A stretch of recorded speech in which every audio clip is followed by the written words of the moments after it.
The Three Musketeers, by Alexandre Dumas. Chapter 30. D'Artagnan and the Englishman. D'Artagnan followed Milady without being perceived by her.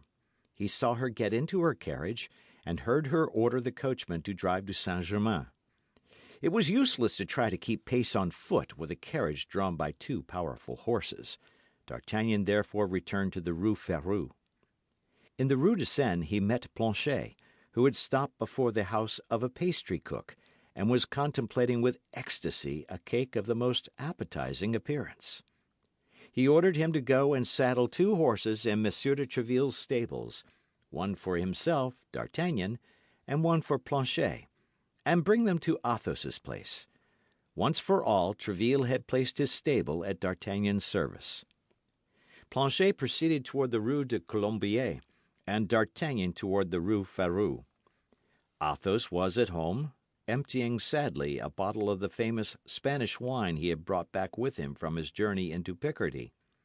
He made a sign for Grimaud to bring a glass for D'Artagnan, and Grimaud obeyed as usual. D'Artagnan related to Athos all that had passed at the church between Porthos and the procurator's wife, and how their comrade was probably by that time in a fair way to be equipped. "As for me," replied Athos to this recital, "I am quite at my ease. It will not be women that will defray the expense of my outfit." "Handsome, well-bred, noble lord as you are, my dear Athos, neither princesses nor queens would be secure from your amorous solicitations." "How young this D'Artagnan is!" said Athos, shrugging his shoulders, and he made a sign to Grimaud to bring another bottle. At that moment Planchet put his head modestly in at the half-open door, and told his master that the horses were ready. "What horses?" asked Athos. "Two horses that Monsieur de Tréville lends me at my pleasure, and with which I am now going to take a ride to Saint-Germain." "Well, and what are you going to do at Saint-Germain?" then demanded Athos. Then D'Artagnan described the meeting which he had at the church, and how he had found that lady who, with the seigneur in the black cloak, and with the scar near his temple, filled his mind constantly. "That is to say, you are in love with this lady as you were with Madame Bonacieux," said Athos, shrugging his shoulders contemptuously, as if he pitied human weakness. "I? Not at all," said D'Artagnan. "I am only curious to unravel the mystery to which she is attached. I do not know why, but I imagine that this woman, wholly unknown to me as she is, and wholly unknown to her as I am, has an influence over my life." "Well, perhaps you are right," said Athos. "I do not know a woman that is worth the trouble of being sought for when she is once lost. Madame Bonacieux is lost, so much the worse for her if she is found." "No, Athos, no, you are mistaken," said D'Artagnan. "I love my poor Constance more than ever, and if I knew the place in which she is, were it at the end of the world, I would go to free her from the hands of her enemies. But I am ignorant. All my researches have been useless. What is to be said? I must divert my attention." "Amuse yourself with Milady, my dear D'Artagnan. I wish you may, with all my heart, if that will amuse you." "Hear me, Athos," said D'Artagnan. "Instead of shutting yourself up here as if you were under arrest, get on horseback and come and take a ride with me to Saint-Germain." "My dear fellow," said Athos, "I ride horses when I have any. When I have none, I go afoot." "Well," said D'Artagnan, smiling at the misanthropy of Athos, who from any other person would have offended him, "I ride what I can get. I am not so proud as you. So au revoir, dear Athos." "Au revoir," said the Musketeer, making a sign to Grimaud to uncork the bottle he had just brought. D'Artagnan and Planchet mounted and took the road to Saint-Germain. All along the road, what Athos had said respecting Madame Bonacieux recurred to the mind of the young man. Although D'Artagnan was not of a very sentimental character, the mercer's pretty wife had made a real impression upon his heart. As he said, He was ready to go to the end of the world to seek her, but the world, being round, has many ends, so that he did not know which way to turn. Meantime, he was going to try to find out Milady. Milady had spoken to the man in the black cloak, therefore she knew him. Now, in the opinion of D'Artagnan, it was certainly the man in the black cloak who had carried off Madame Bonacieux the second time, as he had carried her off the first. D'Artagnan then only half lied, which is lying but little, when he said that by going in search of Milady, he at the same time went in search of Constance. Thinking of all this, and from time to time giving a touch of the spur to his horse, D'Artagnan completed his short journey and arrived at Saint-Germain. He had just passed by the pavilion in which, 10 years later, Louis XIV was born. He rode up a very quiet street, looking to the right and the left to see if he could catch any vestige of his beautiful Englishwoman, when from the ground floor of a pretty house which, according to the fashion of the time, had no window toward the street, he saw a face peep out with which he thought he was acquainted. This person walked along the terrace, which was ornamented with flowers. Planchet recognized him first. "Eh, monsieur," said he, addressing D'Artagnan, "don't you remember that face which is blinking yonder?" "No," said D'Artagnan, "and yet I am certain it is not the first time I have seen that visage." "Parbleu, I believe it is not," said Planchet. "Why, it is poor Lubin, the lackey of the Comte de Wardes, he whom you took such good care of a month ago at Calais, on the road to the governor's country house." "So it is," said D'Artagnan. "I know him now. Do you think he would recollect you?" "My faith, monsieur, he was in such trouble that I doubt if he can have retained a very clear recollection of me." "Well, go and talk with the boy," said D'Artagnan, "and make out if you can from his conversation whether his master is dead."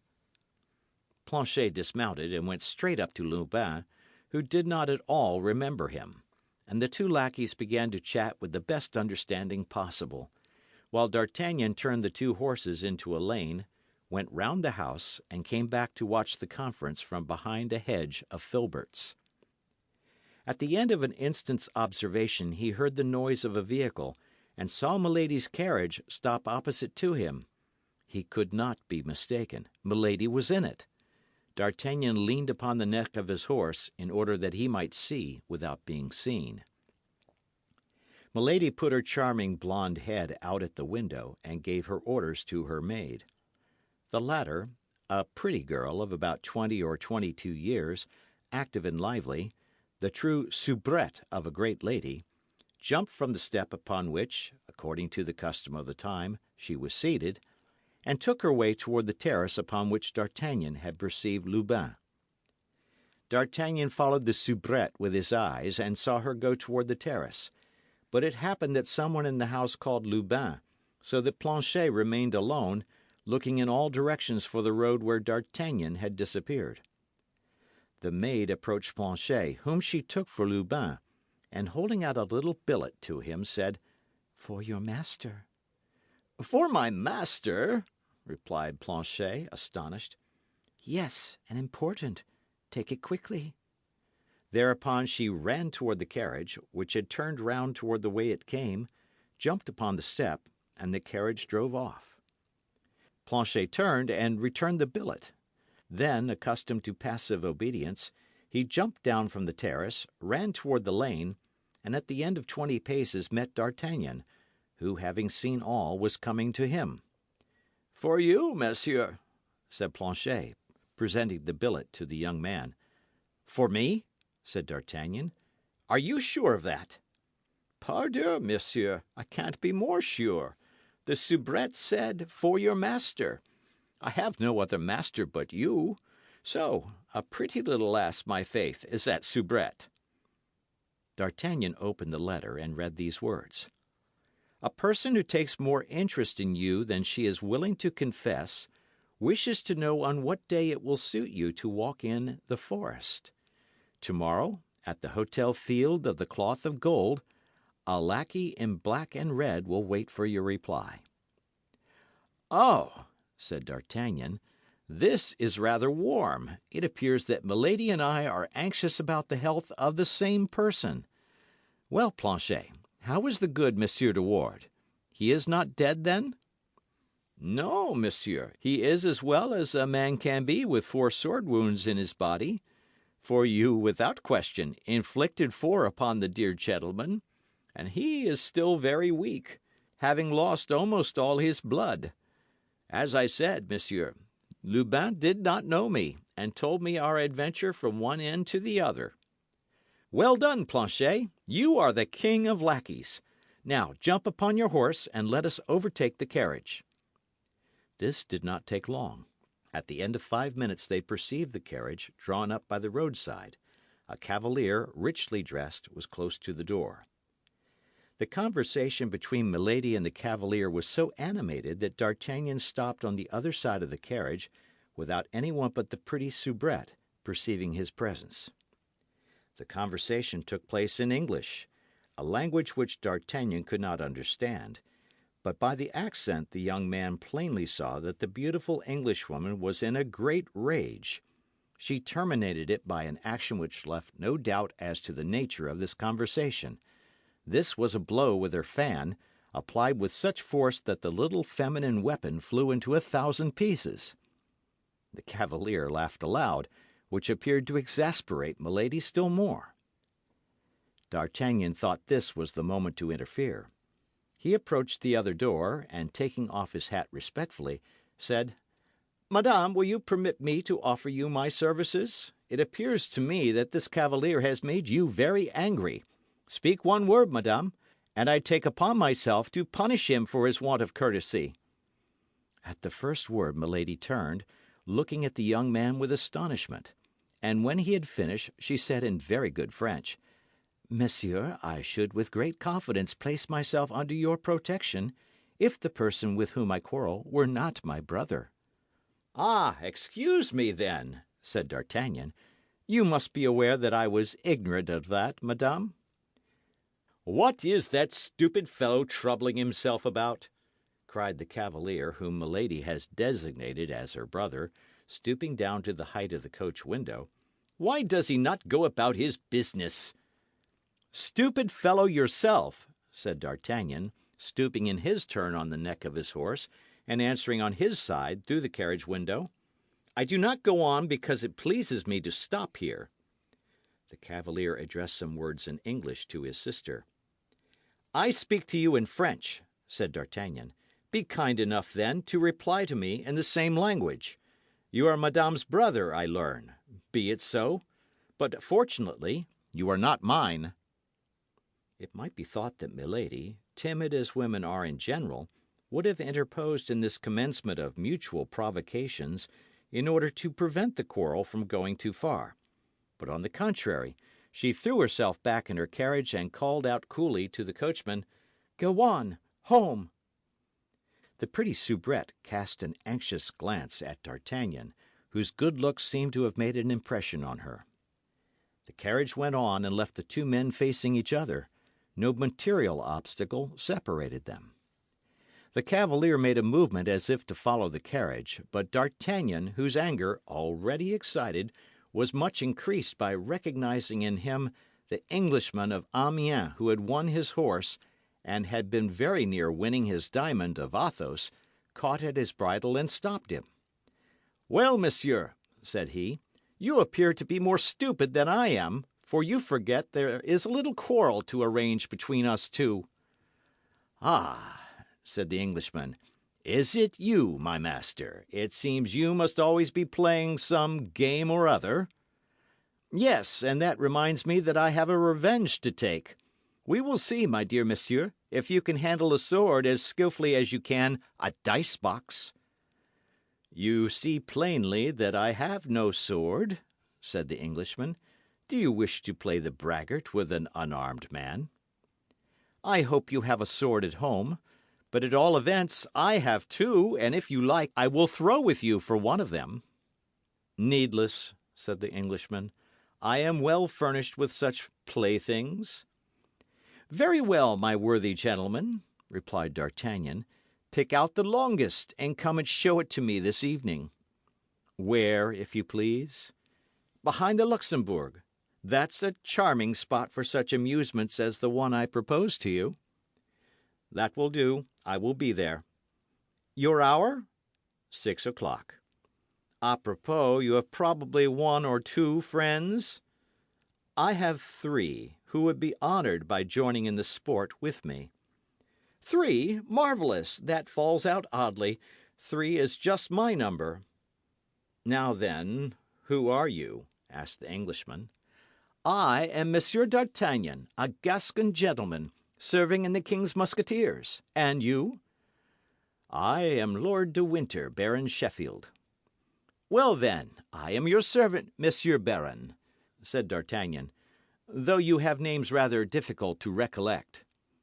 And touching his horse with the spur, he cantered back to Paris. As he was accustomed to do in all cases of any consequence, D'Artagnan went straight to the residence of Athos. He found Athos reclining upon a large sofa, where he was waiting, as he said, for his outfit to come and find him. He related to Athos all that had passed, except the letter to Monsieur de Ward. Athos was delighted to find he was going to fight an Englishman. We might say that was his dream. They immediately sent their lackeys for Porthos and Aramis, and on their arrival made them acquainted with the situation. Porthos drew his sword from the scabbard and made passes at the wall, springing back from time to time and making contortions like a dancer. Aramis, who was constantly at work at his poem, shut himself up in Athos's closet and begged not to be disturbed before the moment of drawing swords. Athos, by signs, desired Grimaud to bring another bottle of wine. D'Artagnan employed himself in arranging a little plan, of which we shall hereafter see the execution, and which promised him some agreeable adventure, as might be seen by the smiles which from time to time passed over his countenance, whose thoughtfulness they animated. End of chapter. Chapter 31 of the Three Musketeers. English and French. The hour having come, they went with their 4 lackeys to a spot behind the Luxembourg given up to the feeding of goats. Athos threw a piece of money to the goat-keeper to withdraw. The lackeys were ordered to act as sentinels.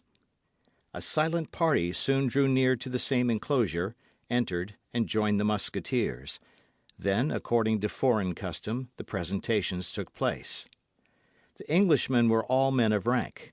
Consequently, the odd names of their adversaries were for them not only a matter of surprise, but of annoyance. But after all, said Lord de Winter, when the 3 friends had been named, we do not know who you are. We cannot fight with such names. They are names of shepherds. Therefore your lordship may suppose they are only assumed names, said Athos. Which only gives us a greater desire to know the real ones, replied the Englishman. You played very willingly with us without knowing our names, said Athos, by the same token that you won our horses. That is true, but we then only risked our pistoles. This time we risk our blood. One plays with anybody, but one fights only with equals. And that is but just, said Athos, and he took aside the one of the 4 Englishmen with whom he was to fight, and communicated his name in a low voice. Porthos and Aramis did the same. Does that satisfy you? Said Athos to his adversary. Do you find me of sufficient rank to do me the honour of crossing swords with me? Yes, monsieur, said the Englishman, bowing. Well, now shall I tell you something? Added Athos coolly. What? Replied the Englishman. Why, that is that you would have acted much more wisely if you had not required me to make myself known. Why so? Because I am believed to be dead, and have reasons for wishing nobody to know I am living, so that I shall be obliged to kill you to prevent my secret from roaming over the fields. The Englishman looked at Athos, believing that he jested, but Athos did not jest the least in the world. Gentlemen, said Athos, addressing at the same time his companions and their adversaries, are we ready? Yes, answered the Englishman and the Frenchman, as with one voice. On guard, then, cried Athos. Immediately 8 swords glittered in the rays of the setting sun, and the combat began with an animosity very natural between men twice enemies. Athos fenced with as much calmness and method as if he had been practising in a fencing school. Porthos, abated, no doubt, of his too great confidence by his adventure of Chantilly, played with skill and prudence. Aramis, who had the third canto of his poem to finish, behaved like a man in haste. Athos killed his adversary first. He hit him but once, but as he had foretold, that hit was a mortal one. The sword pierced his heart. Second, Porthos stretched his upon the grass with a wound through his thigh. As the Englishman, without making any further resistance, then surrendered his sword, Porthos took him up in his arms and bore him to his carriage.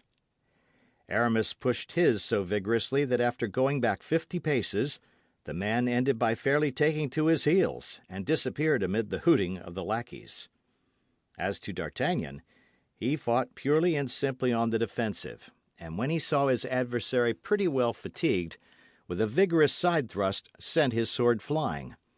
The Baron, finding himself disarmed, took 2 or 3 steps back, but in this movement his foot slipped, and he fell backward. D'Artagnan was over him at a bound, and said to the Englishman, pointing his sword to his throat, "I could kill you, my lord. You are completely in my hands. But I spare your life for the sake of your sister." D'Artagnan was at the height of joy. He had realized the plan he had imagined beforehand, whose picturing had produced the smiles we noted upon his face. The Englishman, delighted at having to do with a gentleman of such a kind disposition, pressed D'Artagnan in his arms, and paid 1,000 compliments to the Three Musketeers, and as Porthos's adversary was already installed in the carriage, and as Aramis's had taken to his heels, there was nothing to think about but the dead. As Porthos and Aramis were undressing him, in the hope of finding his wound not mortal, a large purse dropped from his clothes. D'Artagnan picked it up and offered it to Lord de Winter. "What the devil would you have me do with that?" said the Englishman. "You can restore it to his family," said D'Artagnan. "His family will care about such a trifle as that? His family will inherit 15,000 louis a year from him. Keep the purse for your lackeys." D'Artagnan put the purse into his pocket. "And now, my young friend, for you will permit me, I hope, to give you that name," said Lord de Winter. "On this very evening, if agreeable to you, I will present you to my sister, Milady Cleric, for I am desirous that she should take you into her good graces, and as she is not in bad odour at court, she may perhaps on some future day speak a word that will not prove useless to you." D'Artagnan blushed with pleasure and bowed a sign of assent. At this time Athos came up to D'Artagnan. "What do you mean to do with that purse?" whispered he. "Why, I meant to pass it over to you, my dear Athos." "Me? Why to me?" "Why, you killed him. They are the spoils of victory." "I, the heir of an enemy," said Athos. "For whom, then, do you take me?" "It is the custom in war," said D'Artagnan. "Why should it not be the custom in a duel?" "Even on the field of battle I have never done that." Porthos shrugged his shoulders. Aramis, by a movement of his lips, endorsed Athos. "Then," said D'Artagnan, "let us give the money to the lackeys, as Lord de Winter desired us to do." "Yes," said Athos, "let us give the money to the lackeys. Not to our lackeys, but to the lackeys of the Englishmen." Athos took the purse and threw it into the hand of the coachman. "For you and your comrades." This greatness of spirit in a man who was quite destitute struck even Porthos, and this French generosity, repeated by Lord de Winter and his friend, was highly applauded, except by Messieurs Grimaud, Bazin, Mousqueton, and Planchet. Lord de Winter, on quitting D'Artagnan, gave him his sister's address.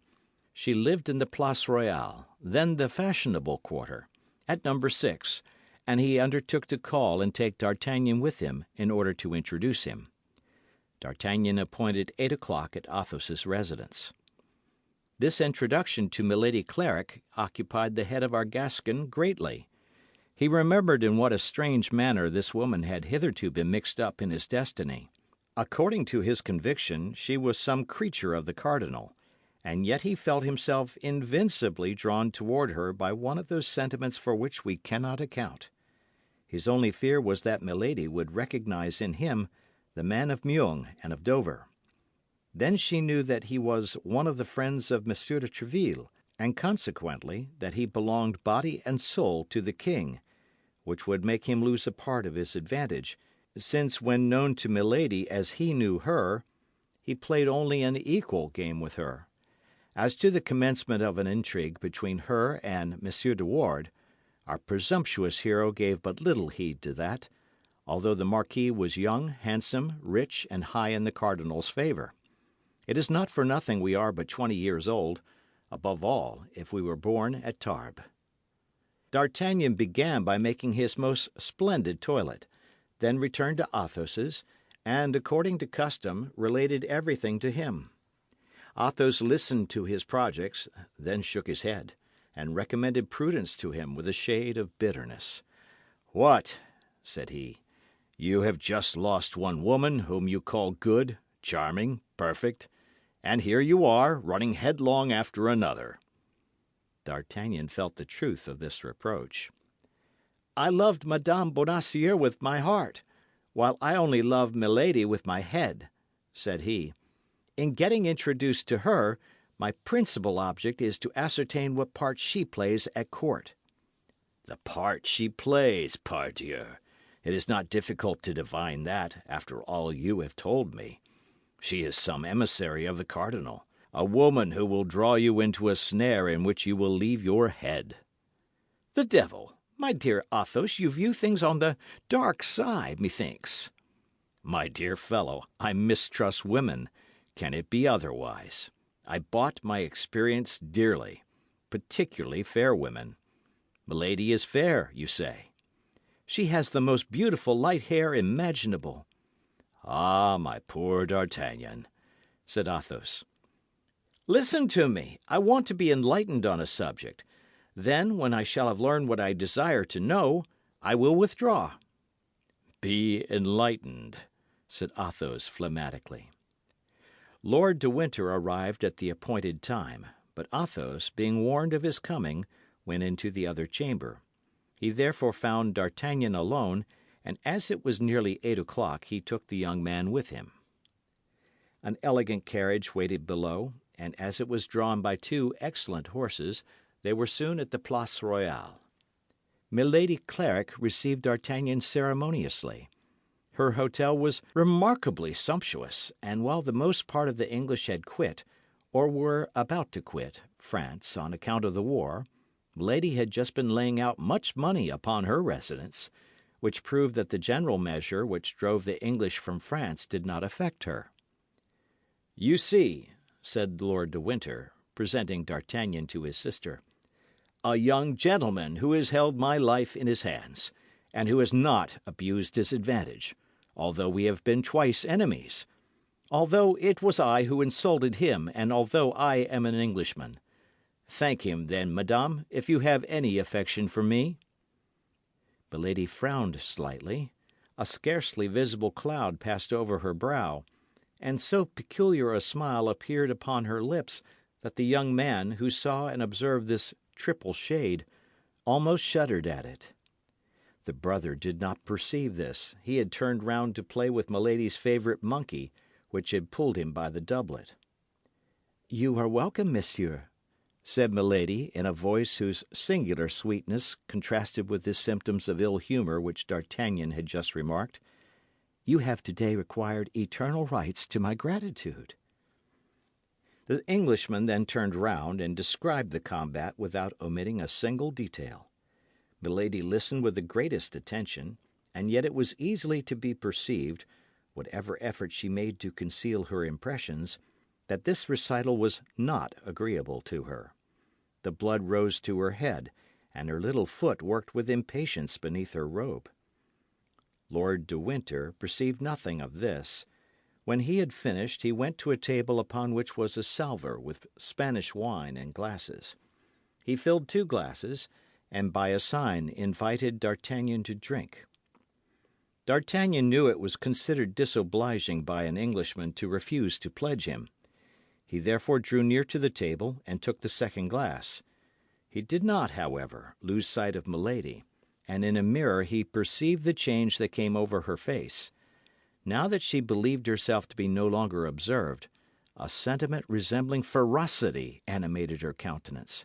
She bit her handkerchief with her beautiful teeth.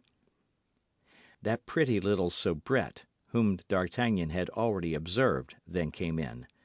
She spoke some words to Lord de Winter in English, who thereupon requested D'Artagnan's permission to retire, excusing himself on account of the urgency of the business that had called him away, and charging his sister to obtain his pardon. D'Artagnan exchanged a shake of the hand with Lord de Winter, and then returned to Milady. Her countenance, with surprising mobility, had recovered its gracious expression, but some little red spots on her handkerchief indicated that she had bitten her lips till the blood came. Those lips were magnificent; they might be said to be of coral. The conversation took a cheerful turn. Milady appeared to have entirely recovered. She told D'Artagnan that Lord de Winter was her brother-in-law and not her brother. She had married a younger brother of the family, who had left her a widow with 1 child. This child was the only heir to Lord de Winter, if Lord de Winter did not marry. All this showed D'Artagnan that there was a veil which concealed something, but he could not yet see under this veil. In addition to this, after a half-hour's conversation, D'Artagnan was convinced that Milady was his compatriot. She spoke French with an elegance and a purity that left no doubt on that head. D'Artagnan was profuse in gallant speeches and protestations of devotion. To all the simple things which escaped our Gascon, Milady replied with a smile of kindness. The hour came for him to retire. D'Artagnan took leave of Milady, and left the saloon the happiest of men. On the staircase he met the pretty soubrette, who brushed gently against him as she passed, and then, blushing to the eyes, asked his pardon for having touched him, in a voice so sweet that the pardon was granted instantly. D'Artagnan came again on the morrow, and was still better received than on the evening before. Lord de Winter was not at home, and it was Milady who this time did all the honours of the evening. She appeared to take a great interest in him, asked him whence he came, who were his friends, and whether he had not sometimes thought of attaching himself to the cardinal. D'Artagnan, who, as we have said, was exceedingly prudent for a young man of 20, then remembered his suspicions regarding Milady. He launched into a eulogy of his Eminence, and said that he should not have failed to enter into the guards of the cardinal instead of the king's guards, if he had happened to know Monsieur de Cavois instead of Monsieur de Tréville. Milady changed the conversation without any appearance of affectation, and asked D'Artagnan in the most careless manner possible if he had ever been in England. D'Artagnan replied that he had been sent thither by Monsieur de Tréville to treat for a supply of horses, and that he had brought back 4 as specimens. Milady, in the course of the conversation, twice or thrice bit her lips. She had to deal with a Gascon who played close. At the same hour as on the preceding evening, D'Artagnan retired. In the corridor, he again met the pretty Kitty, that was the name of the soubrette. She looked at him with an expression of kindness which it was impossible to mistake, but D'Artagnan was so preoccupied by the mistress that he noticed absolutely nothing but her. D'Artagnan came again on the morrow, and the day after that, and each day Milady gave him a more gracious reception. Every evening, either in the antechamber, the corridor, or on the stairs, he met the pretty soubrette. But, as we have said, D'Artagnan paid no attention to this persistence of poor Kitty. End of chapter. Chapter 32 of The Three Musketeers. A Procurator's Dinner. However brilliant had been the part played by Porthos in the duel, it had not made him forget the dinner of the procurator's wife. On the morrow he received the last touches of Mousqueton's brush for an hour, and took his way toward the Rue aux Ours with the steps of a man who was doubly in favour with fortune. His heart beat, but not like D'Artagnan's with a young and impatient love. No, a more material interest stirred his blood. He was about at last to pass that mysterious threshold, to climb those unknown stairs by which, one by one, the old crowns of Monsieur Coquenard had ascended. He was about to see in reality a certain coffer of which he had 20 times beheld the image in his dreams, a coffer long and deep, locked, bolted, fastened in the wall, a coffer of which he had so often heard, and which the hands, a little wrinkled, it is true, but still not without elegance, of the procurator's wife, were about to open to his admiring looks. And then he, a wanderer on the earth, a man without fortune, a man without family, a soldier accustomed to inns, cabarets, taverns, and restaurants, a lover of wine forced to depend upon chance treats, was about to partake of family meals, to enjoy the pleasures of a comfortable establishment, and to give himself up to those little attentions which, the harder one is, the more they please, as old soldiers say. To come in the capacity of a cousin, and seat himself every day at a good table, to smooth the yellow, wrinkled brow of the old procurator, to pluck the clerks a little by teaching them passette, passe dix, and lansquenet in their utmost nicety, and winning from them, by way of fee for the lesson he would give them in an hour, their savings of a month, all this was enormously delightful to Porthos. The Musketeer could not forget the evil reports which then prevailed, and which indeed have survived them, of the procurators of the period. Meanness, stinginess, fasts. But as, after all, excepting some few acts of economy which Porthos had always found very unseasonable, the procurator's wife had been tolerably liberal, that is, be it understood, for a procurator's wife, he hoped to see a household of a highly comfortable kind. And yet, at the very door the Musketeer began to entertain some doubts. The approach was not such as to prepossess people. An ill-smelling, dark passage, a staircase half lighted by bars through which stole a glimmer from a neighbouring yard. On the first floor, a low door studded with enormous nails, like the principal gate of the Grand Châtelet. Porthos knocked with his hand. A tall, pale clerk, his face shaded by a forest of virgin hair, opened the door, and bowed with the air of a man forced at once to respect in another lofty stature, which indicated strength, the military dress, which indicated rank, and a ruddy countenance, which indicated familiarity with good living. A shorter clerk came behind the first, a taller clerk behind the second, a stripling of a dozen years rising behind the third. In all, 3 clerks and a half, which for the time argued a very extensive clientage. Although the Musketeer was not expected before 1 o'clock, the procurator's wife had been on the watch ever since midday, reckoning that the heart, or perhaps the stomach, of her lover would bring him before his time. Madame Coquenard therefore entered the office from the house at the same moment her guest entered from the stairs, and the appearance of the worthy lady relieved him from an awkward embarrassment. The clerk surveyed him with great curiosity, and he, not knowing well what to say to this ascending and descending scale, remained tongue-tied. "It is my cousin," cried the procurator's wife. Come in, Monsieur Porthos." The name of Porthos produced its effect upon the clerks, who began to laugh. But Porthos turned sharply round, and every countenance quickly recovered its gravity. They reached the office of the procurator after having passed through the antechamber in which the clerks were, and the study in which they ought to have been. This last apartment was a sort of dark room, littered with papers. On quitting the study, they left the kitchen on the right, and entered the reception room. All these rooms, which communicated with one another, did not inspire Porthos favourably. Words might be heard at a distance through all these open doors. Then, while passing, he had cast a rapid, investigating glance into the kitchen, and he was obliged to confess to himself, to the shame of the procurator's wife and his own regret, that he did not see that fire, that animation, that bustle, which, when a good repast is on foot, prevails generally in that sanctuary of good living. The procurator had, without doubt, been warned of his visit, as he expressed no surprise at the sight of Porthos, who advanced toward him with a sufficiently easy air and saluted him courteously.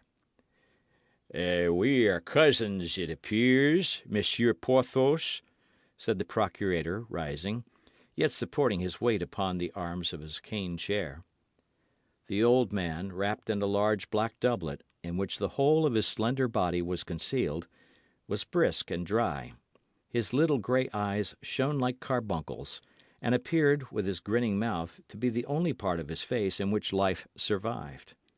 Unfortunately, the legs began to refuse their service to this bony machine.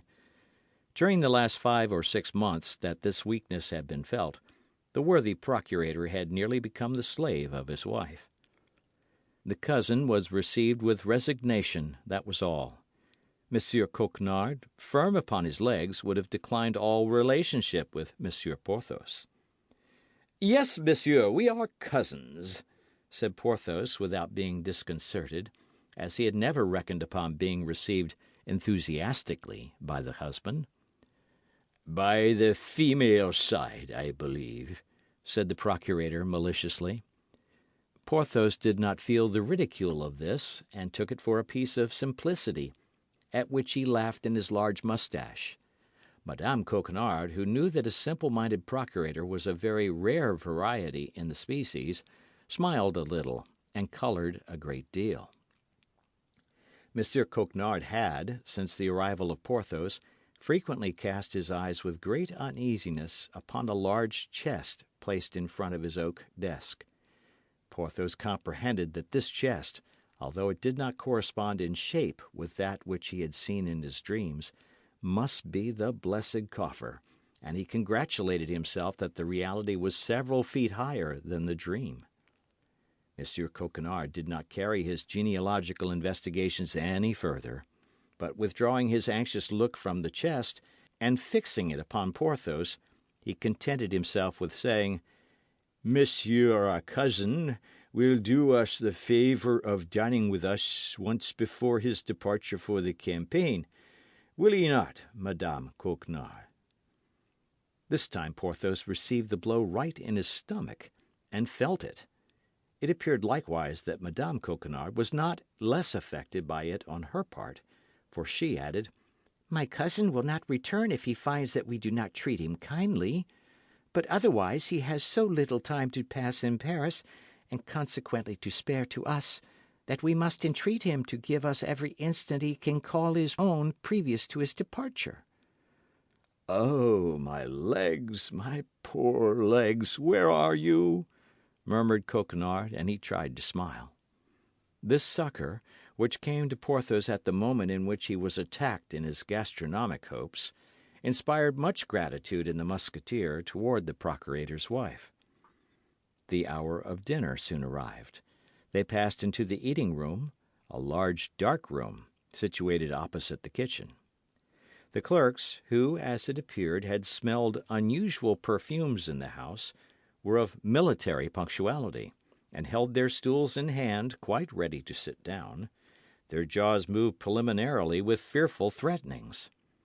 "Indeed," thought Porthos, casting a glance at the 3 hungry clerks, for the errand boy, as might be expected, was not admitted to the honours of the magisterial table. "In my cousin's place I would not keep such gourmands. They look like shipwrecked sailors who have not eaten for 6 weeks." Monsieur Coquenard entered, pushed along upon his armchair with castors by Madame Coquenard, whom Porthos assisted in rolling her husband up to the table.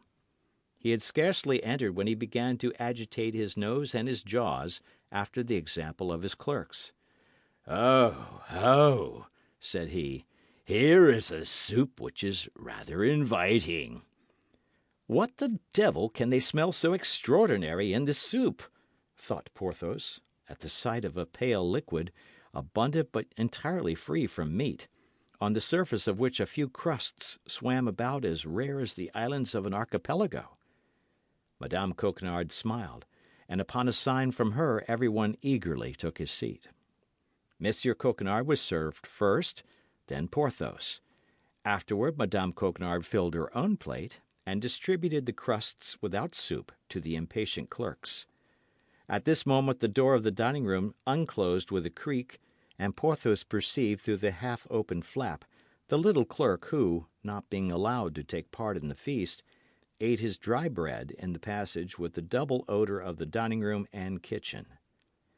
After the soup the maid brought a boiled fowl, a piece of magnificence which caused the eyes of the diners to dilate in such a manner that they seemed ready to burst. "One may see that you love your family, Madame Coquenard," said the procurator, with a smile that was almost tragic. "You are certainly treating your cousin very handsomely." The poor fowl was thin, and covered with one of those thick, bristly skins through which the teeth cannot penetrate with all their efforts. The fowl must have been sought for a long time on the perch, to which it had retired to die of old age. "The devil!" thought Porthos. "This is poor work. I respect old age, but I don't much like it boiled or roasted." And he looked round to see if anybody partook of his opinion. But on the contrary, he saw nothing but eager eyes which were devouring, in anticipation, that sublime fowl which was the object of his contempt. Madame Coquenard drew the dish toward her, skilfully detached the two great black feet, which she placed upon her husband's plate, cut off the neck, which with the head she put on one side for herself, raised the wing for Porthos, and then returned the bird otherwise intact to the servant who had brought it in, who disappeared with it before the Musketeer had time to examine the variations which disappointment produces upon faces, according to the characters and temperaments of those who experience it. In the place of the fowl a dish of haricot beans made its appearance, an enormous dish in which some bones of mutton that at first sight one might have believed to have had some meat on them pretended to show themselves. But the clerks were not the dupes of this deceit, and their lugubrious looks settled down into resigned countenances. Madame Coquenard distributed this dish to the young men with the moderation of a good housewife. The time for wine came. Monsieur Coquenard poured from a very small stone bottle the third of a glass for each of the young men, served himself in about the same proportion, and passed the bottle to Porthos and Madame Coquenard. The young men filled up their third of a glass with water. Then, when they had drunk half the glass, they filled it up again, and continued to do so. This brought them, by the end of the repast, to swallowing a drink which, from the colour of the ruby, had passed to that of a pale topaz. Porthos ate his wing of the fowl timidly, and shuddered when he felt the knee of the procurator's wife under the table, as it came in search of his. He also drank half a glass of this sparingly served wine, and found it to be nothing but that horrible Montreuil, the terror of all expert palates. Monsieur Coquenard saw him swallowing this wine undiluted, and sighed deeply. "Will you eat any of these beans, cousin Porthos?" said Madame Coquenard, in that tone which says, "Take my advice, don't touch them." "Devil take me if I taste one of them," murmured Porthos to himself, and then said aloud, "Thank you, my cousin, I am no longer hungry." There was silence. Porthos could hardly keep his countenance. The procurator repeated several times, "Ah, Madame Coquenard, accept my compliments. Your dinner has been a real feast. Lord, how I have eaten!" Monsieur Coquenard had eaten his soup, the black feet of the fowl, and the only mutton bone on which there was the least appearance of meat. Porthos fancied they were mystifying him, and began to curl his moustache and knit his eyebrows, but the knee of Madame Coquenard gently advised him to be patient. This silence and this interruption in serving, which were unintelligible to Porthos, had, on the contrary, a terrible meaning for the clerks. Upon a look from the procurator, accompanied by a smile from Madame Coquenard, they arose slowly from the table, folded their napkins more slowly still, bowed, and retired. "Go, young men, go and promote digestion by working," said the procurator gravely. The clerks gone, Madame Coquenard rose and took from a buffet a piece of cheese, some preserved quinces, and a cake which she had herself made of almonds and honey. Monsieur Coquenard knit his eyebrows because there were too many good things. Porthos bit his lips because he saw not the wherewithal to dine. He looked to see if the dish of beans were still there. The dish of beans had disappeared. "A positive feast!" cried Monsieur Coquenard, turning about in his chair. "A real feast! E pulce epulorum! Lucullus dines with Lucullus." Porthos looked at the bottle which was near him, and hoped that with wine, bread, and cheese he might make a dinner. But wine was wanting, the bottle was empty. Monsieur and Madame Coquenard did not seem to observe it. "This is fine," said Porthos to himself. "I am prettily caught." He passed his tongue over a spoonful of preserves, and stuck his teeth into the sticky pastry of Madame Coquenard.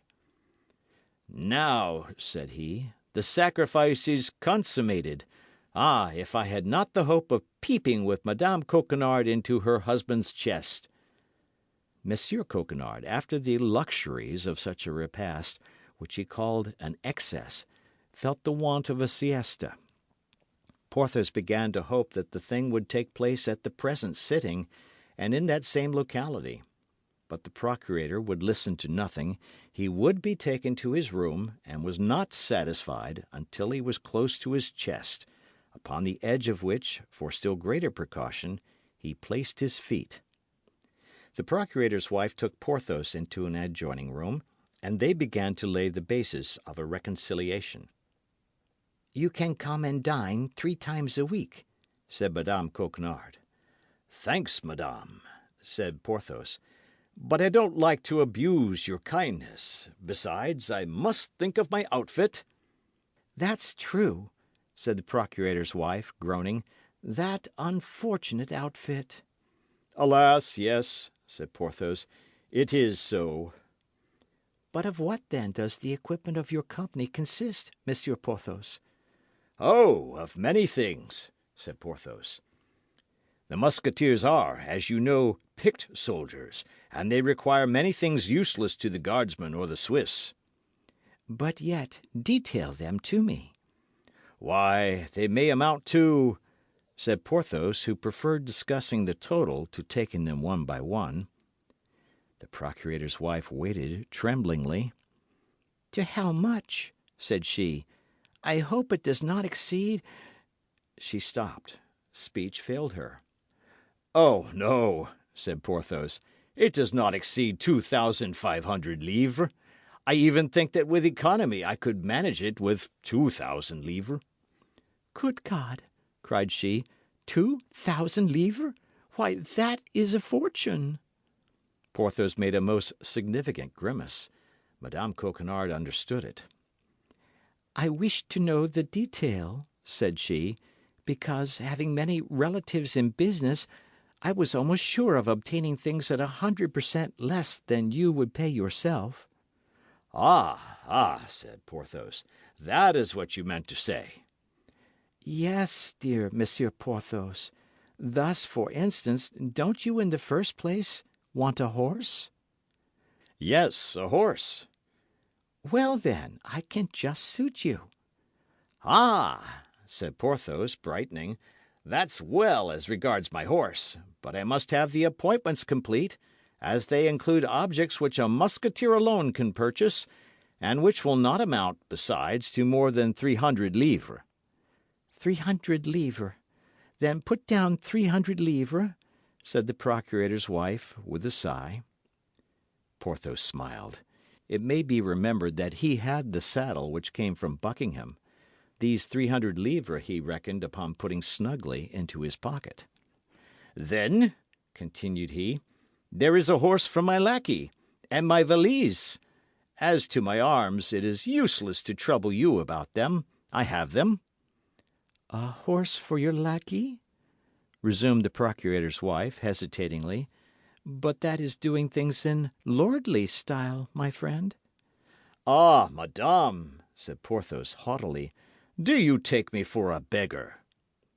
"No, I only thought that a pretty mule makes sometimes as good an appearance as a horse. And it appears to me that by getting a pretty mule for Mousqueton—" "Well, agreed for a pretty mule," said Porthos. "You are right. I have seen very great Spanish nobles whose whole suite were mounted on mules. But then you understand, Madame Coquenard, a mule with feathers and bells." "Be satisfied," said the procurator's wife. "There remains the valise," added Porthos. "Oh, don't let that disturb you," cried Madame Coquenard. "My husband has 5 or 6 valises. You shall choose the best. There is one in particular which he prefers in his journeys, large enough to hold all the world." "Your valise is then empty?" asked Porthos with simplicity. "Certainly it is empty," replied the procurator's wife in real innocence. "Ah, but the valise I want," cried Porthos, "is a well-filled one, my dear." Madame uttered fresh sighs. Molière had not written his scene in L'Avare then. Madame Coquenard was in the dilemma of Harpagon.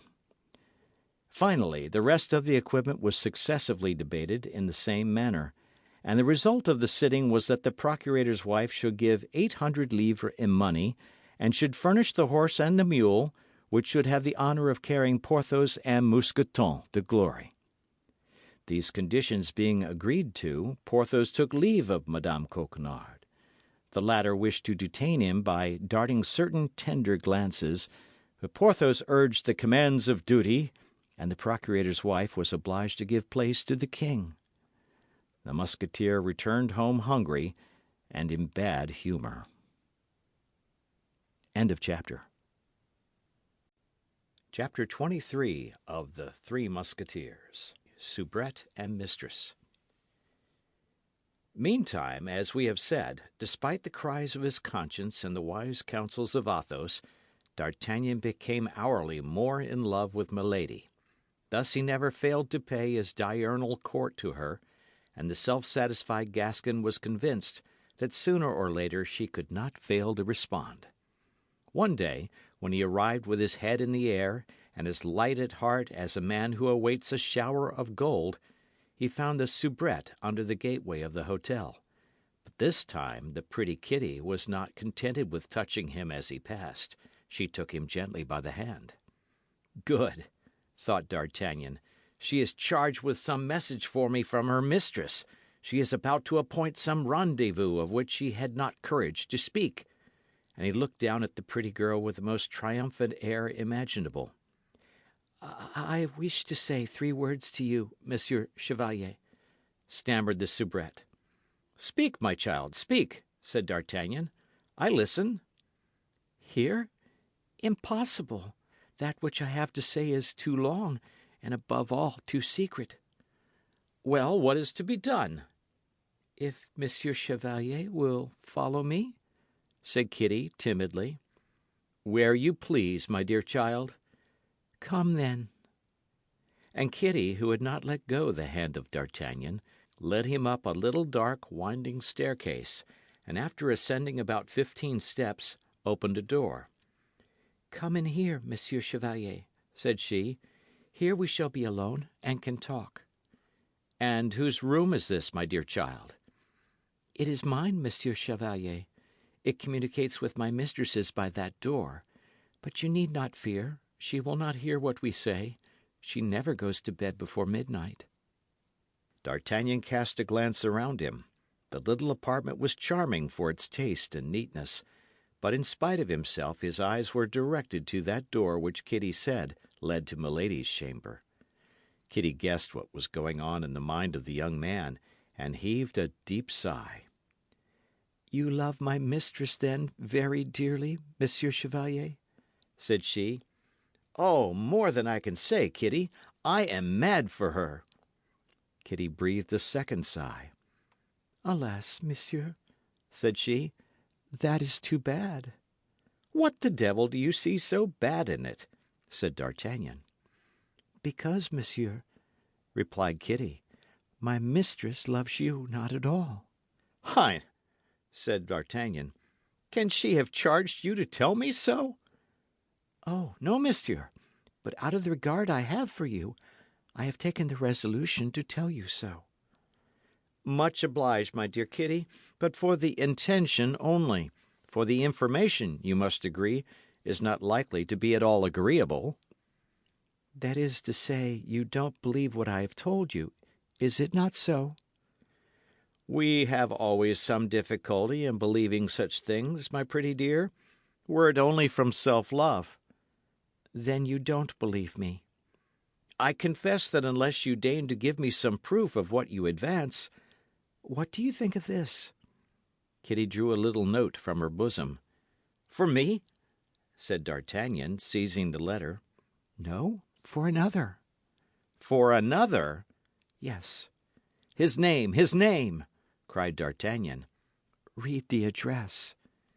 Monsieur el Comte de Ward. The remembrance of the scene at Saint-Germain presented itself to the mind of the presumptuous Gascon.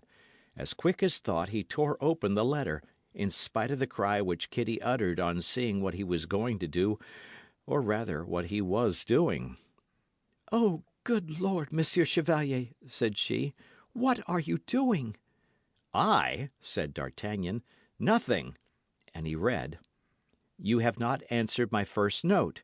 Are you indisposed, or have you forgotten the glances you favoured me with at the ball of Madame de Guise? You have an opportunity now, Count. Do not allow it to escape. D'Artagnan became very pale. He was wounded in his self-love. He thought it was in his love. Poor dear Monsieur d'Artagnan, said Kitty in a voice full of compassion, and pressing anew the young man's hand. You pity me, little one? Said D'Artagnan. Oh, yes, and with all my heart, for I know what it is to be in love. You know what it is to be in love? Said D'Artagnan, looking at her for the first time with much attention. Alas, yes. Well, then, instead of pitying me, you would do much better to assist me in avenging myself on your mistress. And what sort of revenge would you take? I would triumph over her and supplant my rival. I will never help you in that, Monsieur Chevalier, said Kitty warmly. And why not? Demanded D'Artagnan. For two reasons. What ones? The first is that my mistress will never love you. How do you know that? You have cut her to the heart. I? In what can I have offended her? I, who ever since I have known her have lived at her feet like a slave. Speak, I beg you. I will never confess that but to the man who should read to the bottom of my soul. D'Artagnan looked at Kitty for the second time. The young girl had freshness and beauty, which many duchesses would have purchased with their coronets. Kitty, said he, I will read to the bottom of your soul whenever you like. Don't let that disturb you. And he gave her a kiss at which the poor girl became as red as a cherry. Oh, no, said Kitty. It is not me you love. It is my mistress you love. You told me so just now. And does that hinder you from letting me know the second reason? The second reason, Monsieur the Chevalier, replied Kitty, emboldened by the kiss in the first place, and still further by the expression of the eyes of the young man, is that in love, every one for herself. Then only D'Artagnan remembered the languishing glances of Kitty, her constantly meeting him in the antechamber, the corridor, or on the stairs, those touches of the hand every time she met him, and her deep sighs. But absorbed by his desire to please the great lady, he had disdained the soubrette. He whose game is the eagle takes no heed of the sparrow. But this time our Gascon saw at a glance all the advantage to be derived from the love which Kitty had just confessed so innocently or so boldly. The interception of letters addressed to the Comte de Ward, news on the spot, entrance at all hours into Kitty's chamber, which was contiguous to her mistress's. The perfidious deceiver was, as may plainly be perceived, already sacrificing in intention the poor girl in order to obtain Milady willy-nilly. "Well," said he to the young girl, "are you willing, my dear Kitty, that I should give you a proof of that love which you doubt?" "What love?" asked the young girl. "Of that which I am ready to feel toward you." "And what is that proof?" "Are you willing that I should this evening pass with you the time I generally spend with your mistress?" "Oh, yes," said Kitty, clapping her hands. "Very willing." "Well, then, come here, my dear," said D'Artagnan, establishing himself in an easy chair. "Come, and let me tell you that you are the prettiest soubrette I ever saw." And he did tell her so much and so well that the poor girl, who asked nothing better than to believe him, did believe him. Nevertheless, to D'Artagnan's great astonishment, the pretty Kitty defended herself resolutely. Time passes quickly when it is passed in attacks and defences. Midnight sounded, and almost at the same time the bell was rung in Milady's chamber. "Good God!" cried Kitty. "There is my mistress calling me. Go directly." D'Artagnan rose, took his hat, as if it had been his intention to obey, then, opening quickly the door of a large closet instead of that leading to the staircase, he buried himself amid the robes and dressing gowns of Milady. "What are you doing?" cried Kitty. D'Artagnan, who had secured the key, shut himself up in the closet without reply. "Well," cried Milady in a sharp voice, "are you asleep, that you don't answer when I ring?" and D'Artagnan heard the door of communication opened violently. "Here am I, Milady, here am I," cried Kitty, springing forward to meet her mistress. Both went into the bedroom, and as the door of communication remained open, D'Artagnan could hear Milady for some time scolding her maid. She was at length appeased, and the conversation turned upon him while Kitty was assisting her mistress. "Well," said Milady, "I have not seen our Gascon this evening." "What, Milady? Has he not come?" said Kitty. "Can he be inconstant before being happy?" "Oh, no. He must have been prevented by Monsieur de Tréville or Monsieur Dessessart. I understand my game, Kitty. I have this one safe." "What will you do with him, madame?" "What will I do with him? Be easy, Kitty. There is something between that man and me that he is quite ignorant of. He nearly made me lose my credit with his Eminence. Oh, I will be revenged." "I believed that madame loved him." I love him? I detest him. An idiot, who held the life of Lord de Winter in his hands and did not kill him, by which I missed 300,000 livres income." "That's true," said Kitty. "Your son was the only heir of his uncle, and until his majority you would have had the enjoyment of his fortune." D'Artagnan shuddered to the marrow at hearing this suave creature reproach him, with that sharp voice which she took such pains to conceal in conversation, for not having killed a man whom he had seen load her with kindnesses. "For all this," continued Milady, "I should long ago have revenged myself on him if, and I don't know why, the cardinal had not requested me to conciliate him." "Oh, yes, but madame has not conciliated that little woman he was so fond of." "What, the mercer's wife of the Rue des Fossoyeurs? Has he not already forgotten she ever existed? Fine vengeance, that, on my faith!" A cold sweat broke from D'Artagnan's brow. Why, this woman was a monster. He resumed his listening, but unfortunately the toilette was finished. "That will do," said Milady. "Go into your own room, and tomorrow endeavour again to get me an answer to the letter I gave you." "For Monsieur de Ward?" said Kitty. "To be sure, for Monsieur de Ward." "Now, there is one," said Kitty, "who appears to me quite a different sort of a man from that poor Monsieur d'Artagnan." "Go to bed, mademoiselle," said Milady. "I don't like comments." D'Artagnan heard the door close, then the noise of two bolts by which Milady fastened herself in. On her side, but softly as possible, Kitty turned the key of the lock, and then D'Artagnan opened the closet door. "Oh, good Lord!" said Kitty in a low voice. "What is the matter with you? How pale you are!" "The abominable creature!" murmured D'Artagnan. "Silence! Silence! Begone!" said Kitty. "There is nothing but a wainscot between my chamber and Milady's. Every word that is uttered in one can be heard in the other." "That's exactly the reason I won't go," said D'Artagnan. "What?" said Kitty, blushing. "Or, at least, I will go later." He drew Kitty to him. She had the less motive to resist. Resistance would make so much noise. Therefore Kitty surrendered. It was a moment of vengeance upon Milady. D'Artagnan believed it right to say that vengeance is the pleasure of the gods. With a little more heart he might have been contented with this new conquest. But the principal features of his character were ambition and pride.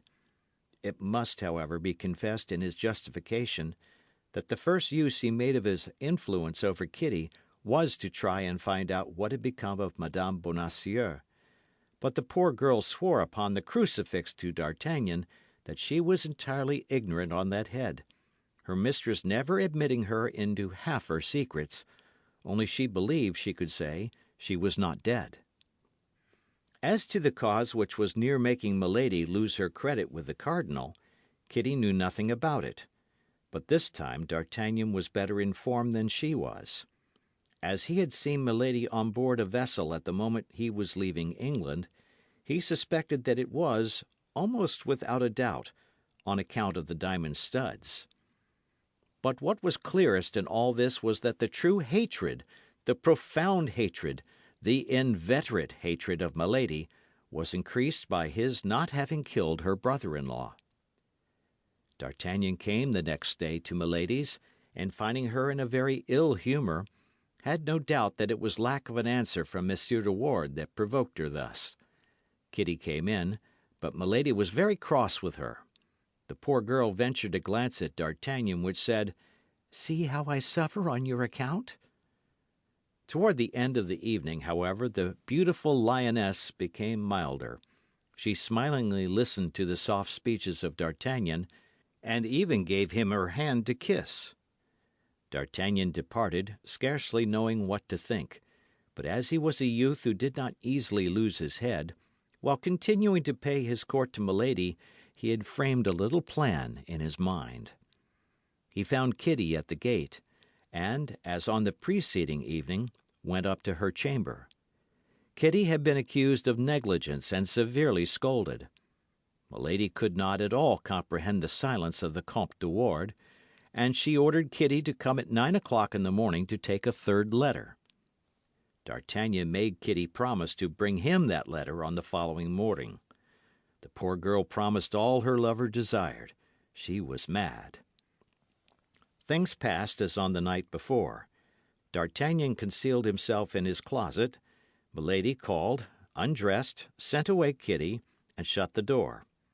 As the night before, D'Artagnan did not return home till 5 o'clock in the morning. At 11 o'clock Kitty came to him. She held in her hand a fresh billet from Milady. This time the poor girl did not even argue with D'Artagnan, she gave it to him at once. She belonged body and soul to her handsome soldier. D'Artagnan opened the letter and read as follows: "This is the third time I have written to you to tell you that I love you. Beware that I do not write to you a fourth time to tell you that I detest you. If you repent of the manner in which you have acted toward me, the young girl who brings you this will tell you how a man of spirit may obtain his pardon."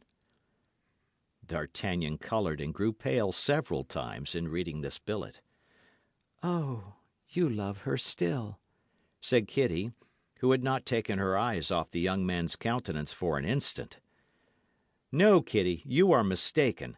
I do not love her, but I will avenge myself for her contempt." "Oh, yes, I know what sort of vengeance. You told me that." "What matters it to you, Kitty? You know it is you alone whom I love." "How can I know that?" "By the scorn I will throw upon her."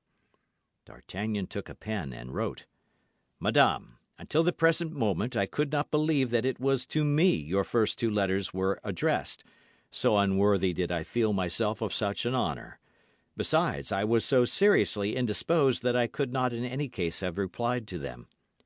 But now I am forced to believe in the excess of your kindness, since not only your letter but your servant assures me that I have the good fortune to be beloved by you. She has no occasion to teach me the way in which a man of spirit may obtain his pardon. I will come and ask mine at 11 o'clock this evening. To delay it a single day would be in my eyes now to commit a fresh offence. From him whom you have rendered the happiest of men, Comte de Ward."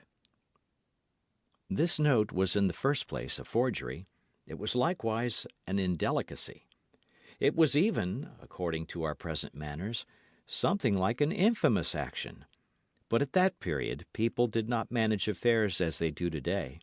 Besides, D'Artagnan from her own admission knew Milady culpable of treachery in matters more important, and could entertain no respect for her.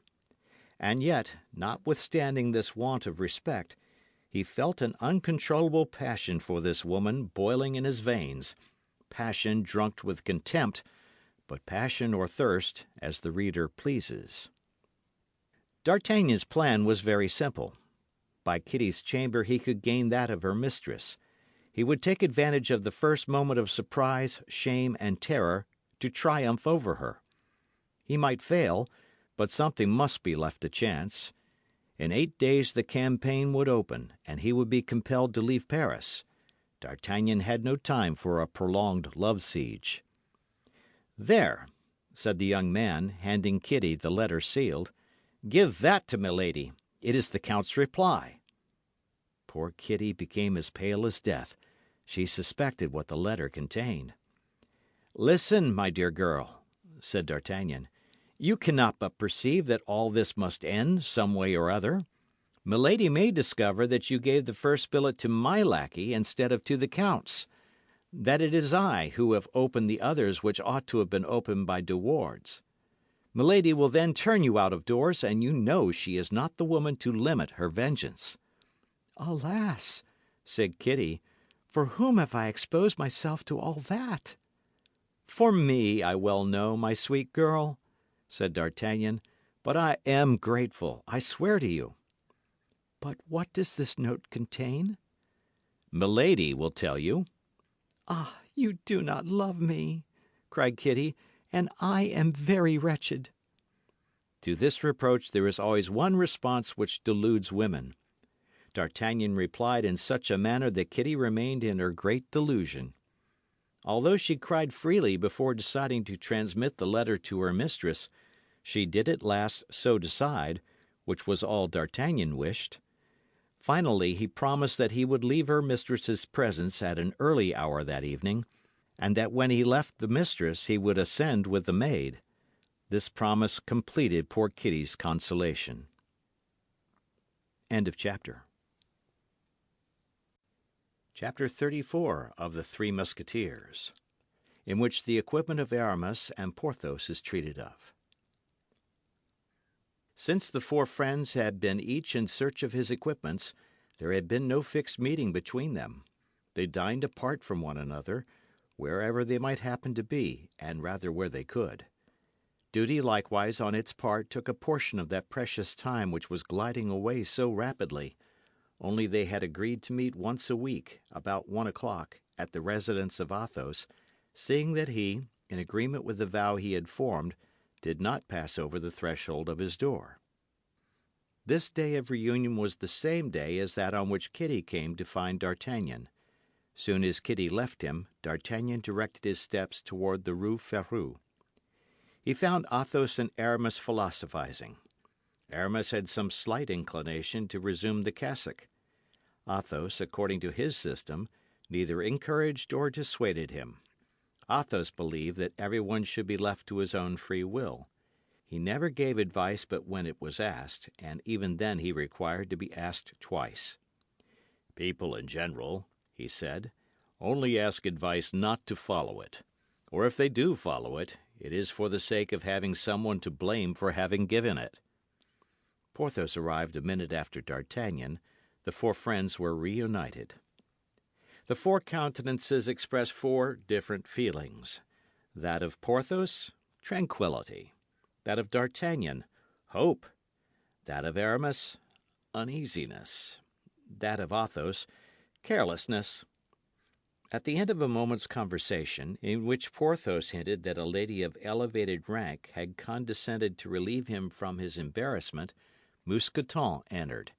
He came to request his master to return to his lodgings, where his presence was urgent, as he piteously said, "Is it my equipment?" "Yes and no," replied Mousqueton. "Well, but can't you speak?" "Come, monsieur." Porthos rose, saluted his friends, and followed Mousqueton. An instant after, Bazin made his appearance at the door. "What do you want with me, my friend?" said Aramis, with that mildness of language which was very observable in him every time that his ideas were directed toward the church. "A man wishes to see monsieur at home," replied Bazin. "A man? What man?" "A mendicant." "Give him alms, Bazin, and bid him pray for a poor sinner." "This mendicant insists upon speaking to you, and pretends that you will be very glad to see him." "Has he sent no particular message for me?" "Yes, if Monsieur Aramis hesitates to come," he said, "tell him I am from Tours." "From Tours!" cried Aramis. "1,000 pardons, gentlemen, but no doubt this man brings me the news I expected." And rising also, he went off at a quick pace. There remained Athos and D'Artagnan. "I believe these fellows have managed their business. What do you think, D'Artagnan?" said Athos. "I know that Porthos was in a fair way," replied D'Artagnan, "and as to Aramis, to tell you the truth, I have never been seriously uneasy on his account.